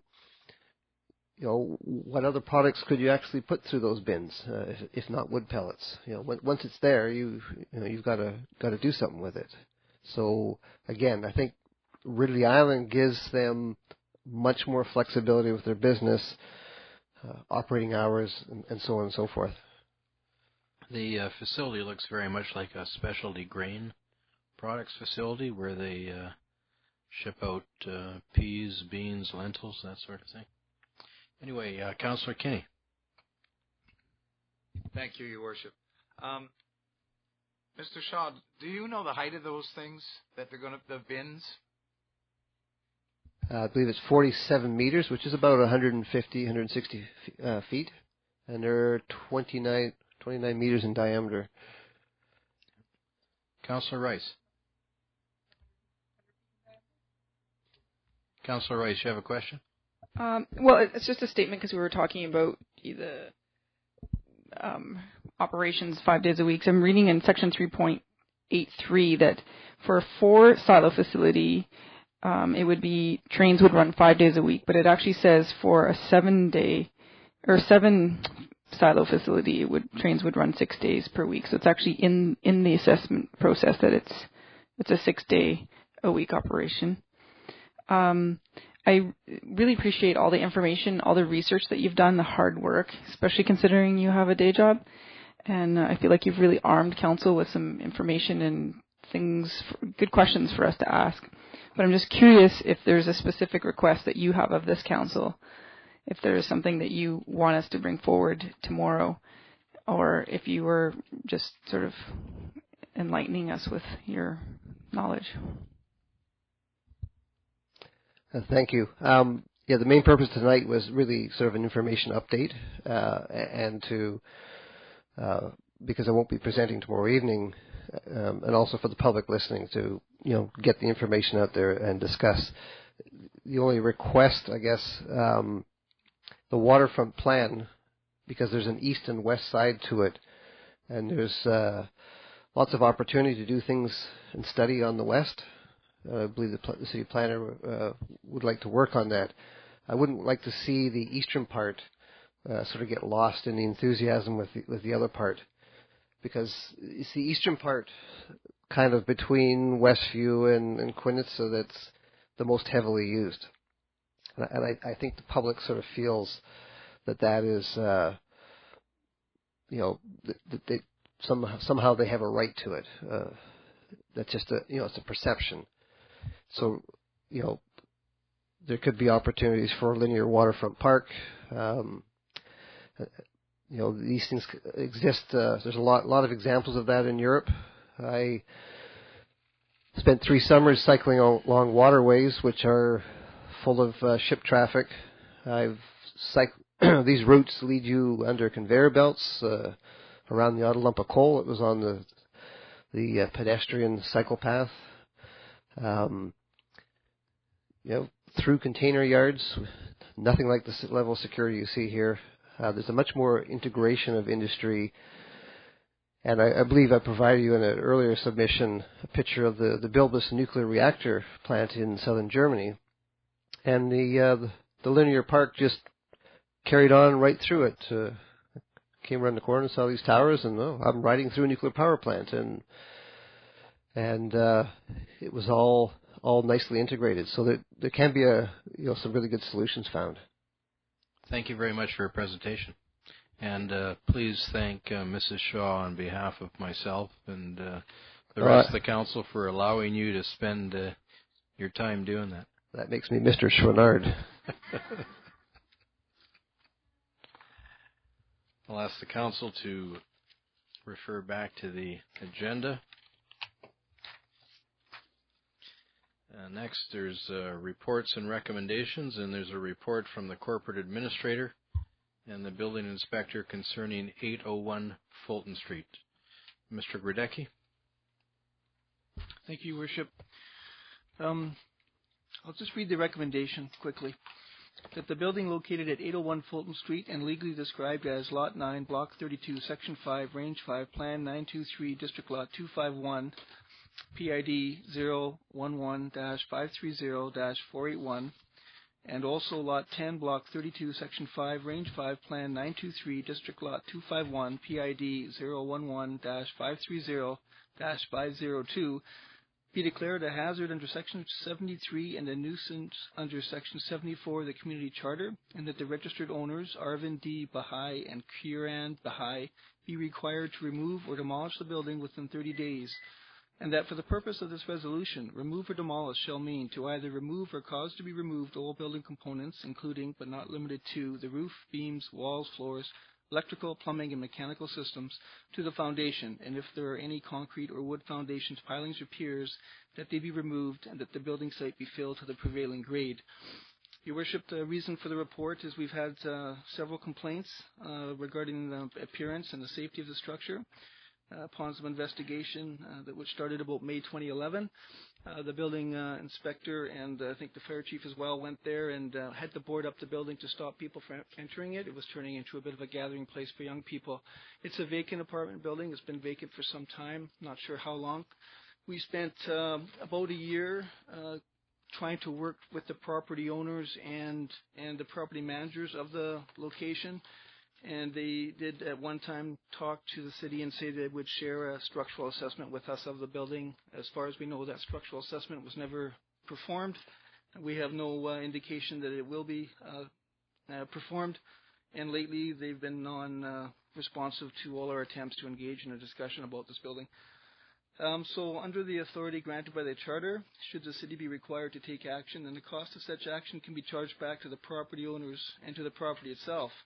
However, in this particular case, the cost of the wreck and removal of this building could likely end up being borne by the city of Prince Rupert. That is because, Your Worship, the building actually sits on 2 lots. The majority of the building's on 1 lot, but some 10% of it roughly is on the second lot. And excuse me, Your Worship, one of the lots is already in the redemption period for tax sale purposes, and the other owner, if taxes aren't collected in July of this year, then that second lot will also go to tax sale in September. Just on staff's experience recently with situations of this nature, it's quite likely that the city will inherit both these lots by default. And that the assessed value of the land on Lot 9 is $19,700, and the assessed value of the land on Lot 10 is $18,800. And if the city does take remedial action, destroy the building, and eventually inherit the land, we may try to sell the land to recoup some of our costs. And that's the report, Your Worship. Thank you very much. So the council's requested to consider a resolution for the removal of the building, demolish the building within 30 days and remove. I'll ask council's consideration. Councillor Giron. I'll move the recommendation. Thank you. Moved by Councillor Giron, seconded by Councillor Kinney. Are there any discussion, any questions? Councillor Ashley. Yes, I understand that basically it's looking like this is something that's going to become our problem one way or the other. What I'm wondering about, I can see from the report that there's been many attempts to contact and other things. The particular people that are mentioned that are the registered owners, are they still in town? Do they own any other property or anything in town? Mr. Grodecki. No, they do not live in Prince Rupert. For the tax sale purpose of the 1 lot that's already in the redemption period, we had to use substituted service. And what that means is that if council was to take remedial action, pass the resolution, we make attempts by registered mail or personal service, because then indeed they would have a chance to come before council to seek relief from the resolution. But for the tax sale purposes, we had to go to substituted service, and what that entails is basically hiring a skip tracer, and once that's exhausted, you go to the court and you make a representation and say, listen, we've done everything within reasonable to contact these owners, they're just being non-responsive, and sometimes the court will grant you approval to proceed. Councillor Ashley. And so basically if I have the report, or if I've read it correctly, the property value of the lots in question is approximately what it would cost to demolish the buildings? Is that... I believe the assessed value and market value would be 2 different things. I can't comment on how developable the lot would be in the future. Councillor Giron. Thank you, Your Worship. Question for staff. I can't remember when it was in the last 6 months. Maybe I made a request, or it was a motion, I believe, to have staff look at some policies and procedures on dealing with derelict properties. Has anything transpired on that? You may notice, Councillor Giron, that in the city manager's strategic plan that we've targeted June for that report to come to you. Thank you. Here, there's Councillor Thorlix.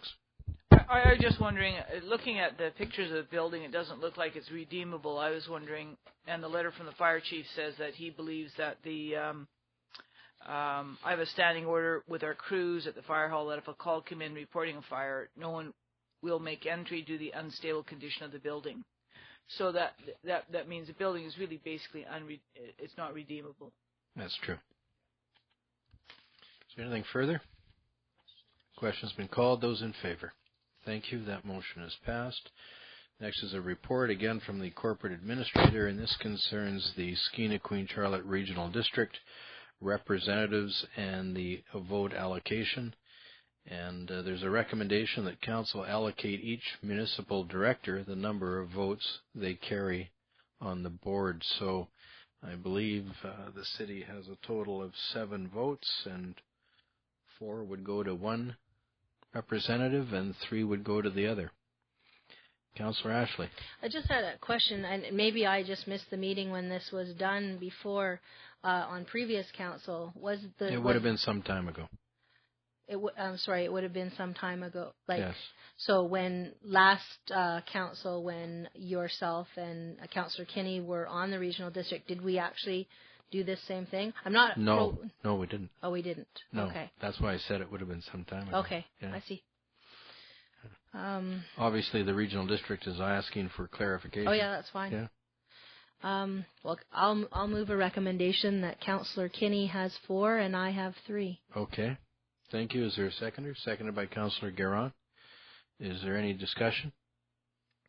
Councillor Rice. Sorry, I didn't mean to hit the button so quick. I'm sorry, I'm curious. What you were just saying earlier, I always assumed that we had 7 votes. So do we have to each year establish that, or is it just because it hasn't been done in a while? I believe it hasn't been done for a while. Also, the representatives have changed, which probably triggered it. Oh, okay. Councillor Ashley. And I believe that the other thing would be it's not that the 7 votes has changed, that we've had 7 votes.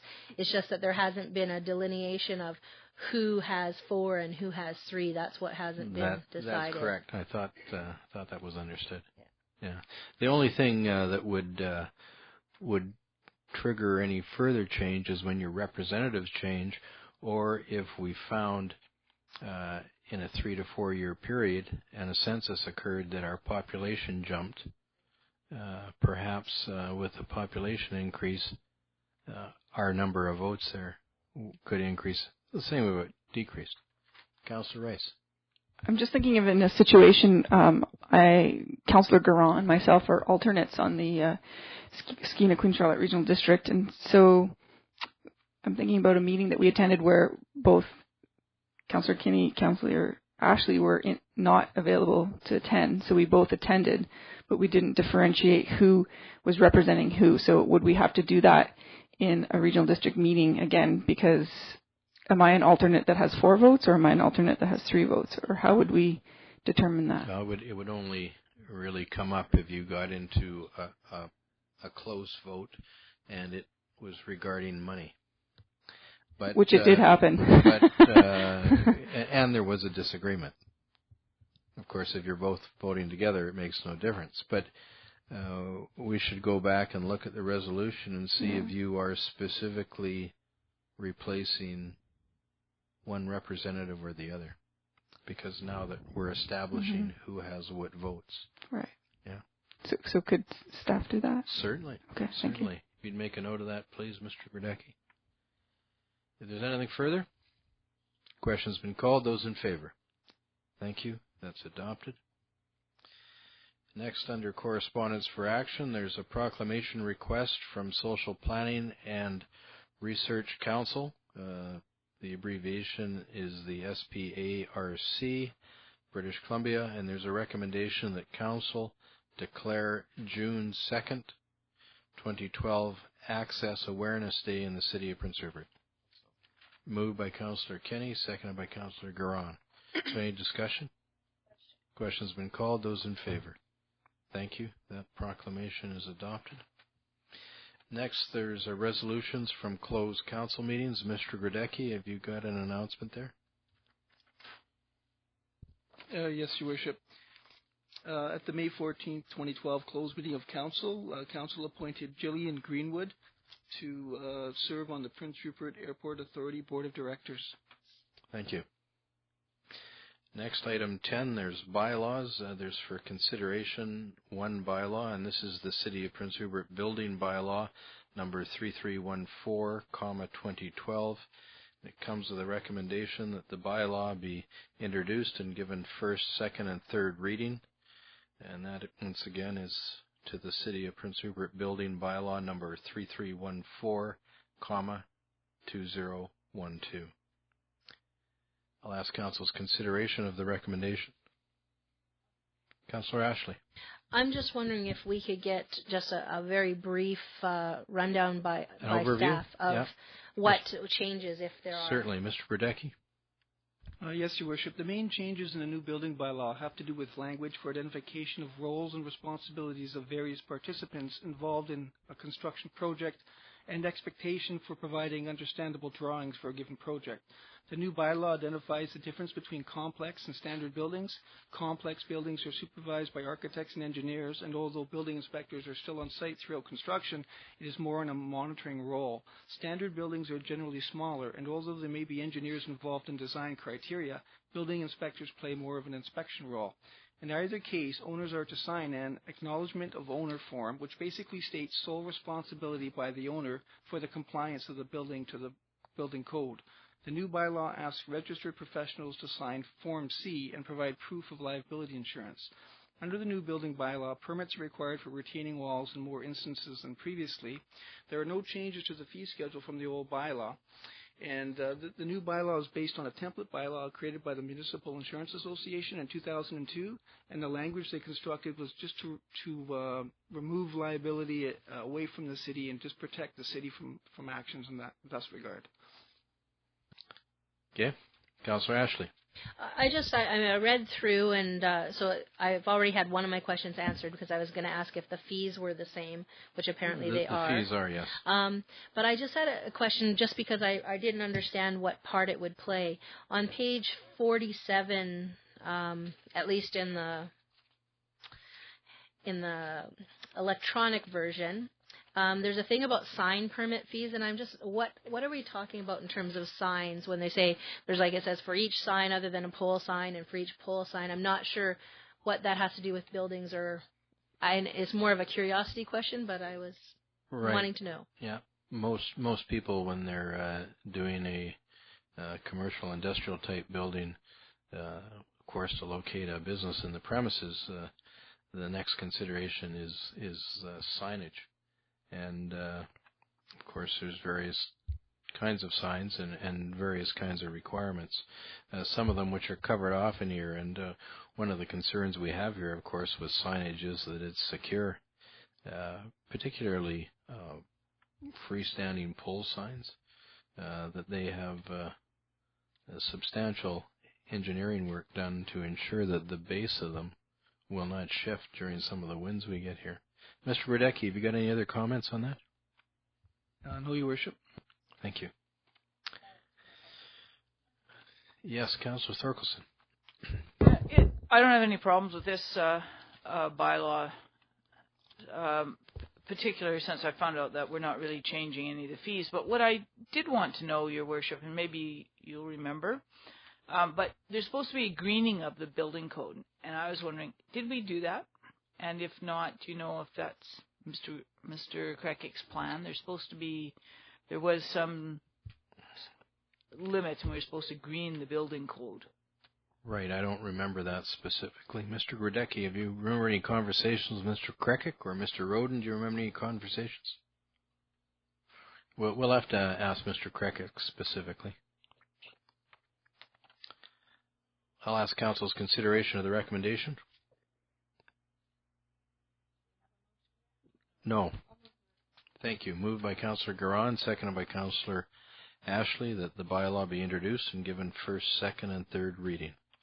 Is there any further discussion with regard to questions been called? Those in favor? Thank you. That is adopted. That motion is adopted, or recommendation is adopted.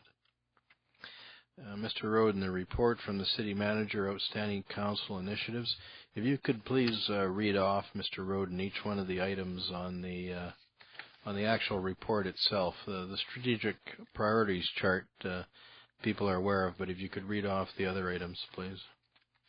In particular, the payment of property taxes. Thank you, Your Worship.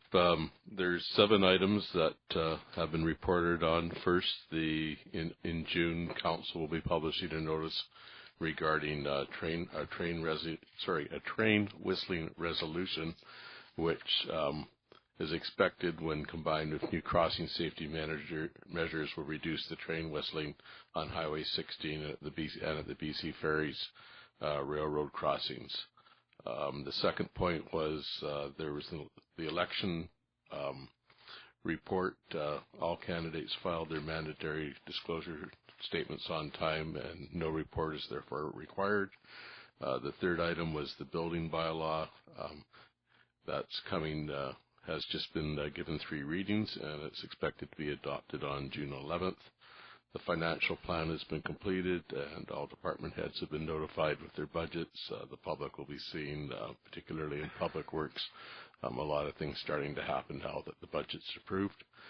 The fifth thing, the city entered into an agreement with BC Transit for a review of our transit with the purpose of looking at efficiencies and improvements that could happen.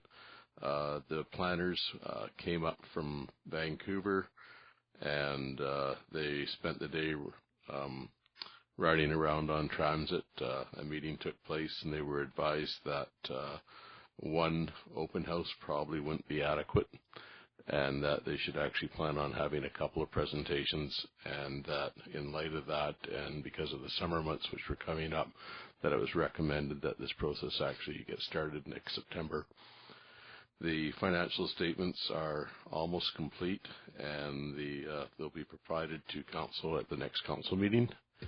And finally, and for everybody out there who you should be expecting your 2012 property tax notice any day now. We must receive payment by July 3rd, and by receiving payment, that means that we literally have to have received the money. Therefore, if you're going to send your payment by mail, the postmark is not the date that we received the payment, so you want to allow sufficient time for the mail to be sent to us.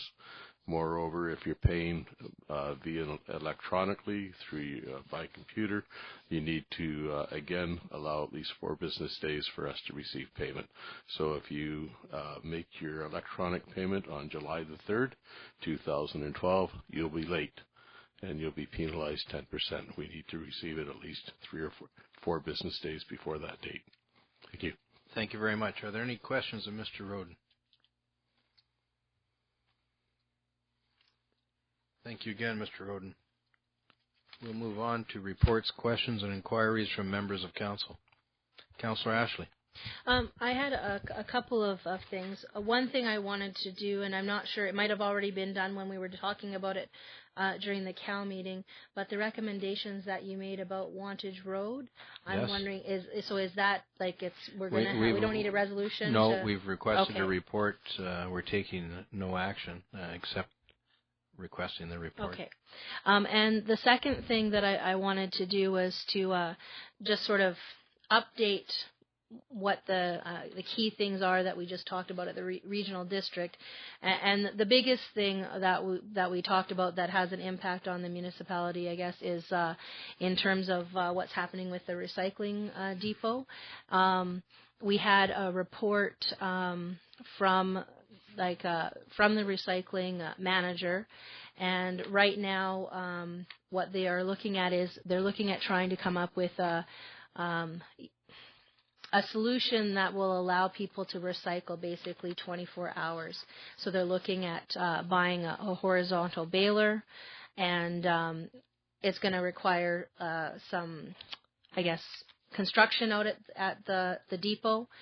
So they are looking at that. It is going to take a little while for them to get that done because they have to do a number of processes, including like tendering and a number of other things, construction, etc.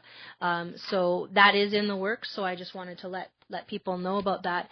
And one thing I wanted to bring up about that, and I know that it is on our the curbside recycling is on our council priorities, and we're waiting for that to happen at the regional district.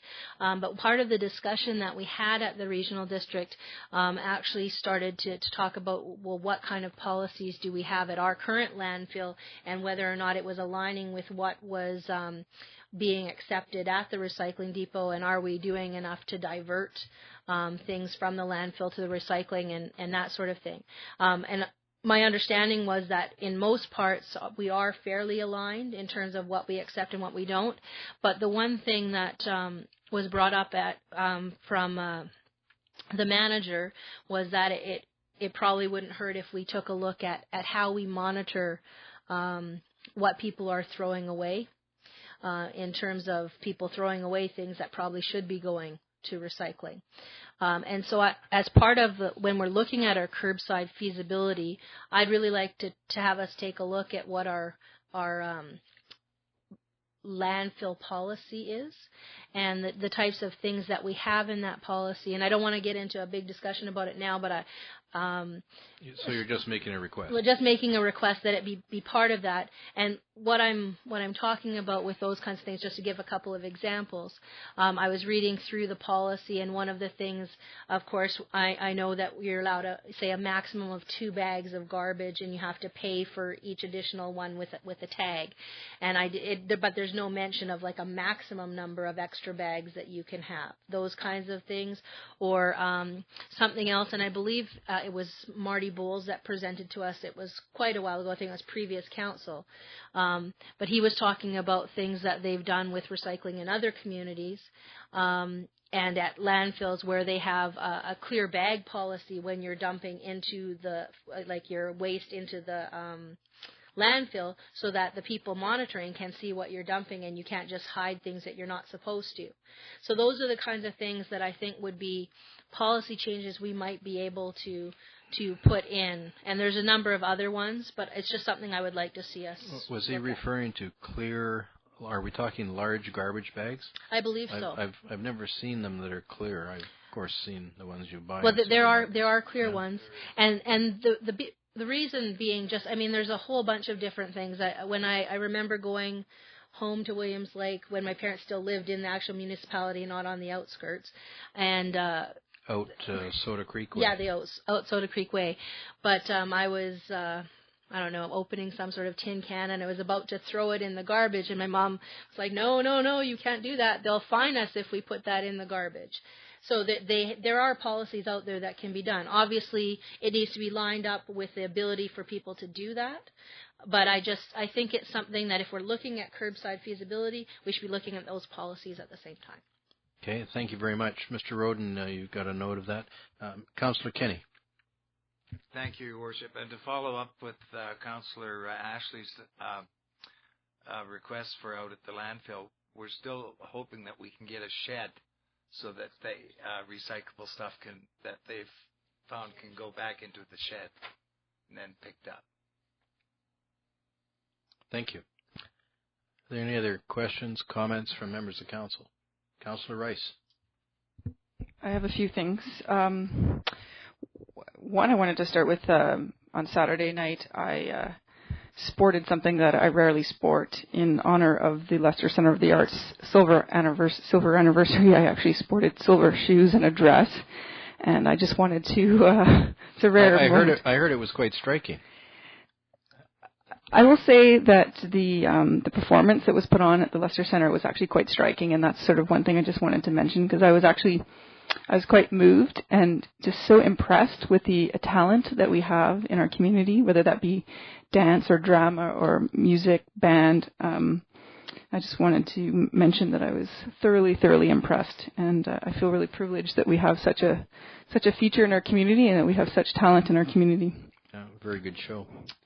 I also wanted to give a shout out to the Prince Rupert Seamen, our rugby team, who was recently in Edmonton for the 44th annual Edmonton Rugby Fest, and they placed 5th out of 25 teams, which I think is quite impressive considering that included national team players.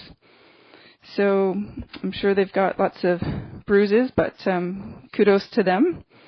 I also attended the Enbridge Northern Gateway hearings, which were held here in Prince Rupert May 24th and 25th. We had 40 speakers from our community provide statements on their thoughts and feelings and opinions on the project. And again, I was quite moved by the diverse presentations. Some were very technical and scientific, some were very emotional and moving. But what sort of resonated was the essence of the people's connection to place. And I think that was the underlying theme that I took away from those hearings, is that we are so interconnected and so interdependent on a healthy marine environment.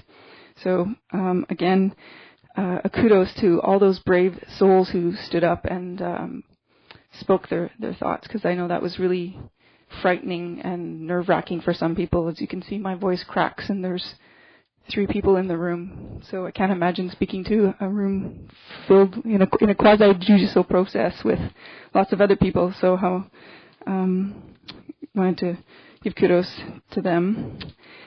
I also wanted to mention that on Saturday, the Rainbow Warriors Dragon Boat team hosted its 3rd annual Prince Rupert Dragon Boat Day on Athlone Terminal. And there were 10 teams from Prince Rupert, Terrace, and Kitimat that participated in dragon boat races, with lots of community spectators enjoying different activities, all having fun, learning about the sport of dragon boating.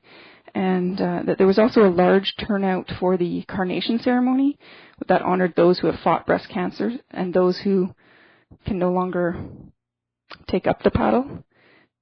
So congratulations to all the teams and paddlers, and many thanks to the numerous volunteers and sponsors who helped make that event a huge success. And then lastly,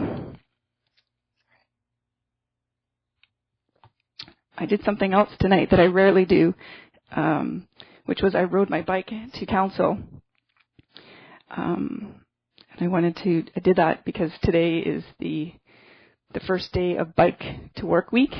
And I actually meant to, at the last council meeting, challenge the rest of council to see if they would bike to council tonight, but I forgot about that. But I saw your helmet sitting there, yeah. and I didn't want to ask, but now that you bring it up, I will. Yeah. Are those racing stripes or skid marks? There's a bit of both, and there's a little bit of a rusty clunker downstairs that I rode to council. So my suggestion would be that I do encourage folks to ride their bike to work, or ride their bikes, period, in Prince Rupert, but to do so safely, do so wisely, use lights at night, but also don't wait 15 minutes before your meeting starts to realize you need air in your tires or grease on your chain. And that's about all I have to contribute for tonight. Thank you. Thank you very much. Are there any other comments? If not, I'll give the mayor's report. I met with our Member of Parliament, Nathan Cullen, to discuss forms of assistance for removal of the old Department of National Defence tanks from property within the city of Prince Rupert. Councillor Gina Garon was also in attendance. I met with the chairman and the board of directors of the Prince Rupert Airport Authority to review with our Member of Parliament, Nathan Cullen, information and possible assistance for renovation and upgrading of the Prince Rupert Airport Terminal building. Councillor Gina Garon was also in attendance. I attended a reception held by the Lieutenant Governor of British Columbia, the Honourable Stephen Point, and Rear Admiral Nigel Greenwood on board the HMCS Vancouver, as the Lieutenant Governor toured the area and visited coastal communities. The Lieutenant Governor supports a program and drops off books to communities for children with the aid of the Navy, the Coast Guard, and the Department of Fisheries and Oceans. And this, of course, is to get children learning to read and interested in books at a very young age to help with problems of literacy. The Admiral advised that Prince Rupert will see another 4 Navy ships visiting in the near future, and that the Canadian Armed Forces will again have a presence during the Seafest parade and other activities. I participated in the first BC Mayor's Caucus as a steering committee member and one of the 86 members in attendance. Concerns about downloading by the federal and provincial levels of government onto municipalities was the greatest concern. Municipalities have in their care and control 65% of the infrastructure, yet only receive 10% of government revenues to support it. Discussions were held about approaching the other levels of government in Canada to see if efficiencies with regard to funding could be obtained. As an example, if the criteria for grant funding could be changed, better use and more access to funding would be allowed to all municipalities. Yes? Did they also discuss any other formulas or any other ways for municipalities to raise money? Were there ideas on that, or was it yes, just there was, grants? and I'll review the 11 items, actually. there was a variety of items discussed and put forward. There's also contained in a press release, and the items are ones that are appropriate and applicable to all municipalities, whether it's the City of Vancouver, the City of Victoria, the Village of Sayward, the District of Port Ed, or the Town of Smithers. And there is a press release here, and the BC Mayor's Caucus endorsed the following statement, that BC communities are frontline service providers to our citizens, and we are seeking a new partnership with the provincial and federal governments in the best interests of all of our communities. The BC Mayor's Caucus requests an immediate discussion on the efficient use of existing resources to better address the challenges our residents face. And the Mayor has outlined a number of specific areas that need to be addressed, including to create a Premier's Roundtable with the BC Mayor's Caucus to discuss public policy changes that affect local government budgets and delivery of services, to eliminate the ad hoc granting process in favor of one that is sustainable, accountable, qualifiable, and allows for long-term planning by local governments, to expand the mandate of the Municipal Auditor General to include an examination of the financial impacts of downloading on local governments, to develop a roundtable on aging infrastructure that includes federal, provincial, and local government participation, to affirm the core service delivery of each order of government, to redesign the cost-sharing formula for significant infrastructure projects to reflect the tax revenue distribution. If services are devolved to local governments, a sustainable revenue source for those services must be identified. To develop a coordinated approach on how social services are delivered in a community. Call for a full review of ambulance service delivery. To establish flexibility around the federal gas tax to be goal-orientated to the priorities of the specific communities. To expand the application of the fair share principles province-wide and to include other industry sectors. So that was a start. There are some other comments here in the press release from the various mayors, and I'll make sure that, Council gets a copy of my mayor's report. This will be in it. I wanted to put out a reminder to Prince Rupert residents once again that the Spring Cleanup 2012 free landfill tipping token found in the City West telephone book can be used from May 1st to June 15th. And it allows for dumping of residential solid waste of up to 150 kilograms. That's approximately 300 pounds. I wanted to request City staff to make an inquiry of the Prince Rupert Port Authority and the Canadian Coast Guard to find out if there is a contingency plan in place to deal with tsunami debris in the shipping lane around the entrances to Prince Rupert Harbour. I'd also like to advise that on behalf of City residents, I had the privilege of presenting to Mr. Bruce Forward the City of Prince Rupert Civic Merit Award at the 25th Anniversary Lester Centre of the Arts Celebration. The Civic Award represents an award bestowed on an individual who has brought distinction to the community through his outstanding achievements in one or more of the following areas. These include business and entrepreneurs, arts and entertainment, science and academics, health and education, sports and youth leadership, and volunteer and community service. And I'll give you an idea of what Mr. Forward has done over the last number of years within the City of Prince Rupert. First of all, he was a graduate of the Booth Memorial High School in June 1955.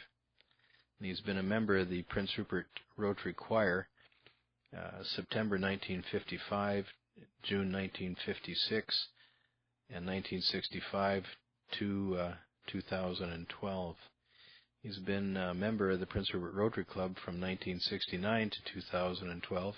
He's been a basketball referee from 1953 to the year 2000 at various locations throughout BC, but mainly in Prince Rupert. He's been a treasurer for the Prince Rupert Swim Club, the Prince Rupert Basketball Association, the Prince Rupert Referees, Association, the First United Church for 18 years, the St. Paul's Lutheran Church for 8 years, for the Prince Rupert Concert Society, the Prince Rupert Friendship House, Chatham Facility, the Prince Rupert Rotary Choir, the Lake Kathleen Protection Society, the All-Native Basketball Tournament, the Prince Rupert Northern Winter Games in 1999, and the Prince Rupert and District Community Foundation. He's been a board member and or the chair of the St. Andrew's Wesley United Church in Vancouver, the First United Church in Prince Rupert, the First United Church in Kitimat, the St. Paul's Lutheran Church in Prince Rupert, and he's been a City of Prince Rupert appointee for the Performing Arts Centre development for presentation to City Aldermen and ultimately to referendum for the approval of that facility. He's been a board member or the chair of the Prince Rupert Performing Arts Centre Building Committee, the Prince Rupert Performing Arts Centre Society. He's served 3 6-year terms. He's been on the Prince Rupert Airport Authority, the Prince Rupert and District Community Foundation, the Prince Rupert Concert Society, the Prince Rupert Swim Club, the Prince Rupert Rotary Club, the Prince Rupert Minor Basketball Association. He's been a board member or the chair of the All-Native Basketball Tournament for 18 years. He's been with the Prince Rupert and District Chamber of Commerce, the Merchants Consolidated Association, the Festival Concert Society in Vancouver, the Duke of Edinburgh Awards Society for British Columbia and the Yukon, the Lake Kathleen Protection Society, the Minor Basketball and Little League and the Swim Club, the Friendship House and Chatham House, and the Finance Committee of the Diocese of Caledonia for the Anglican Church of Canada. He's also been a board member of the chair of the BC Northern Winter Games in 1999. The other services he's provided in the community is a financial review on behalf of the First United Church, the Prince Rupert and District Archives, the St. Andrew's Cathedral, the Prince Rupert Presbyterian, Prince Rupert United Church, and also the Presbyterian United Church, and also the Prince Rupert Arts Council. And he's been on choirs and in musicals in Prince Rupert from 1965 to 2012, along with church choirs in Vancouver and Kitimat, and in Prince Rupert, and with the Rotary. He's been the Rotary District 5040 Assistant District Governor 3 separate terms, and he's been a major donor to the Prince Rupert Performing Arts Society. He's also, in terms of awards, won the Paul Harris Rotary, or been awarded, the Paul Harris Rotary Fellowship on 4 different occasions, and he's also in the All-Native Basketball Tournament Hall of Fame. So he's certainly spent a lot of time in community service and was very appreciative of the Civic Merit Award. And he was also given, because he's soon to leave town, a plaque on behalf of the 7550 Club, where the criteria is that you're 75 years of age and that you have lived in Prince Rupert for over 50 years, which he certainly has. And it was a complete surprise to him. I saw him about 5 minutes before I went on stage, because he happened to be getting out of one of the seats and walking out, and he looked at me and said, "Where are you going?"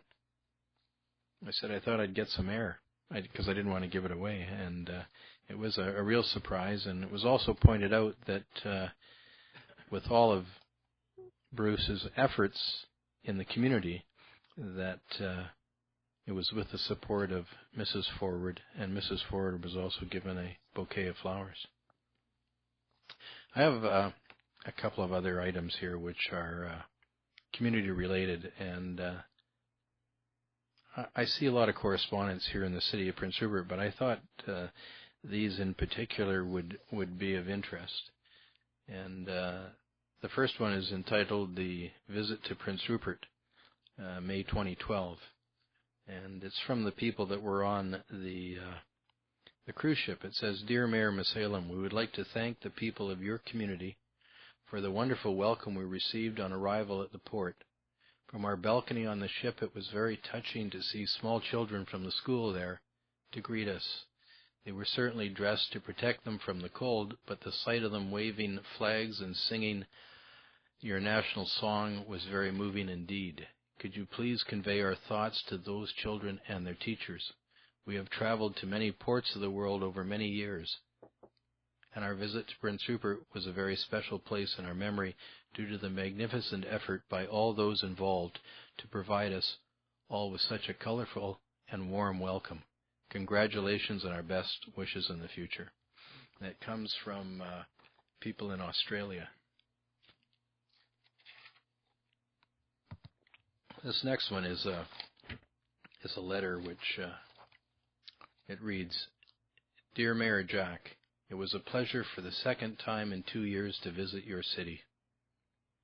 2 years ago I came with a friend as part of a 3-week road adventure which included the inland ferry up and a trip to Haida Gwaii and back home through Prince Rupert to Gibsons, BC.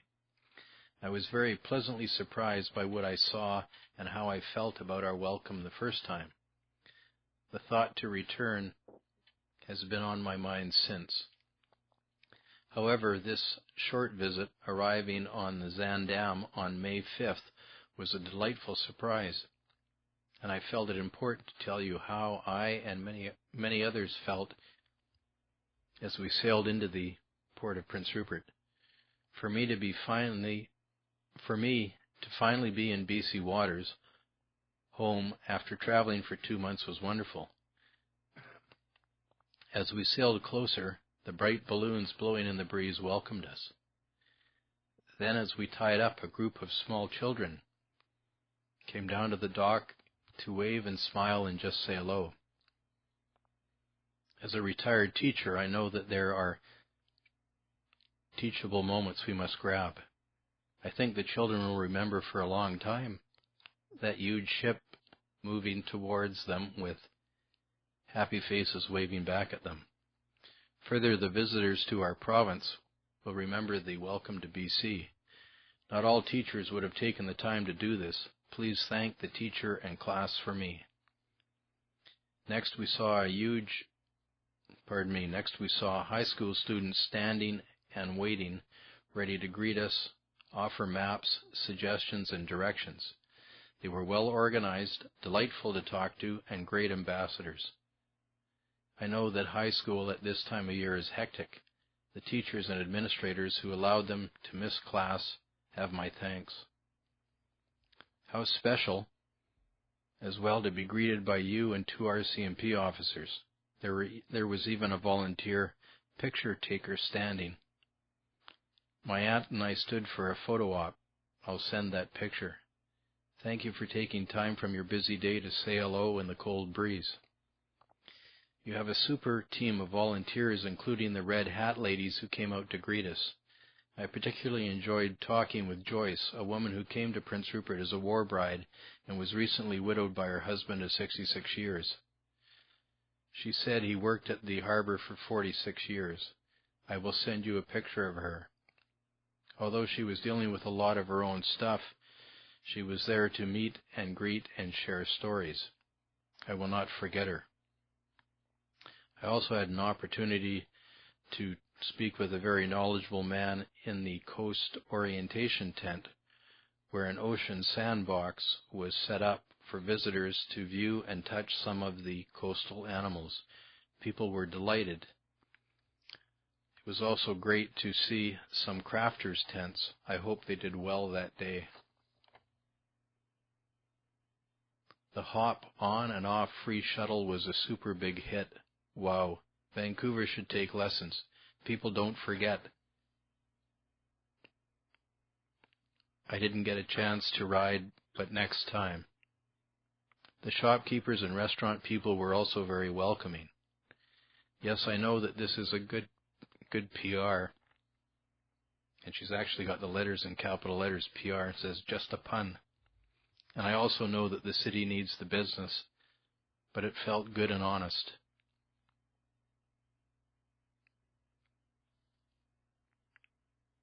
Your city was offered to us with flair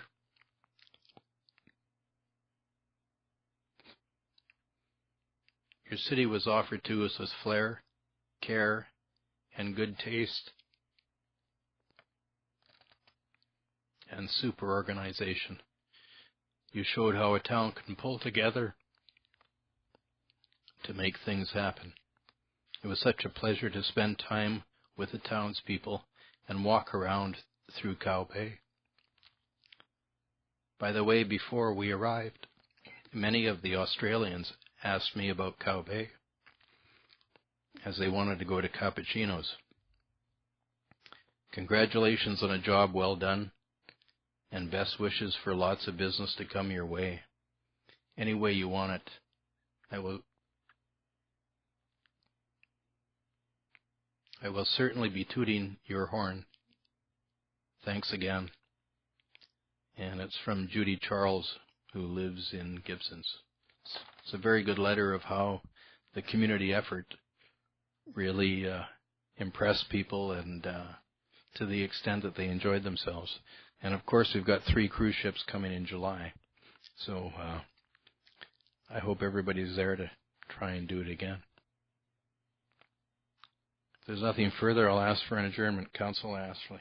I just wanted, when you mentioned the stuff about the tsunami debris, it just reminded me of something that we talked about at the regional district.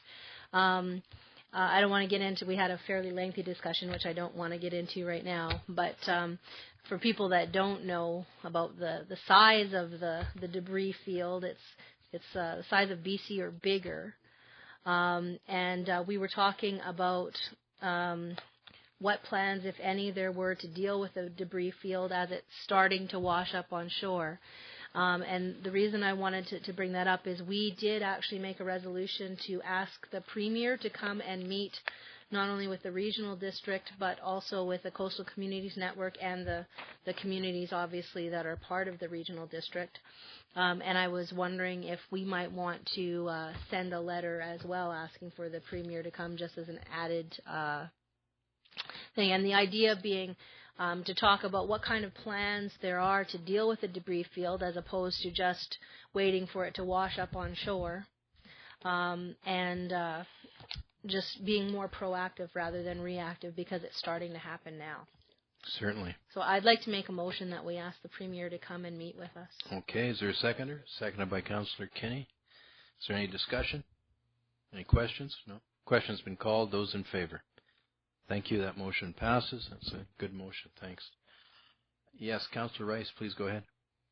I just wanted to add that I know it's a rare occasion that we actually see you in your mayoral robes, and the rest of council was at the NCGLA convention in 100 Mile House, but I wanted to mention that I heard many comments in the communities about how handsome you looked, and that they really loved seeing you in your robes.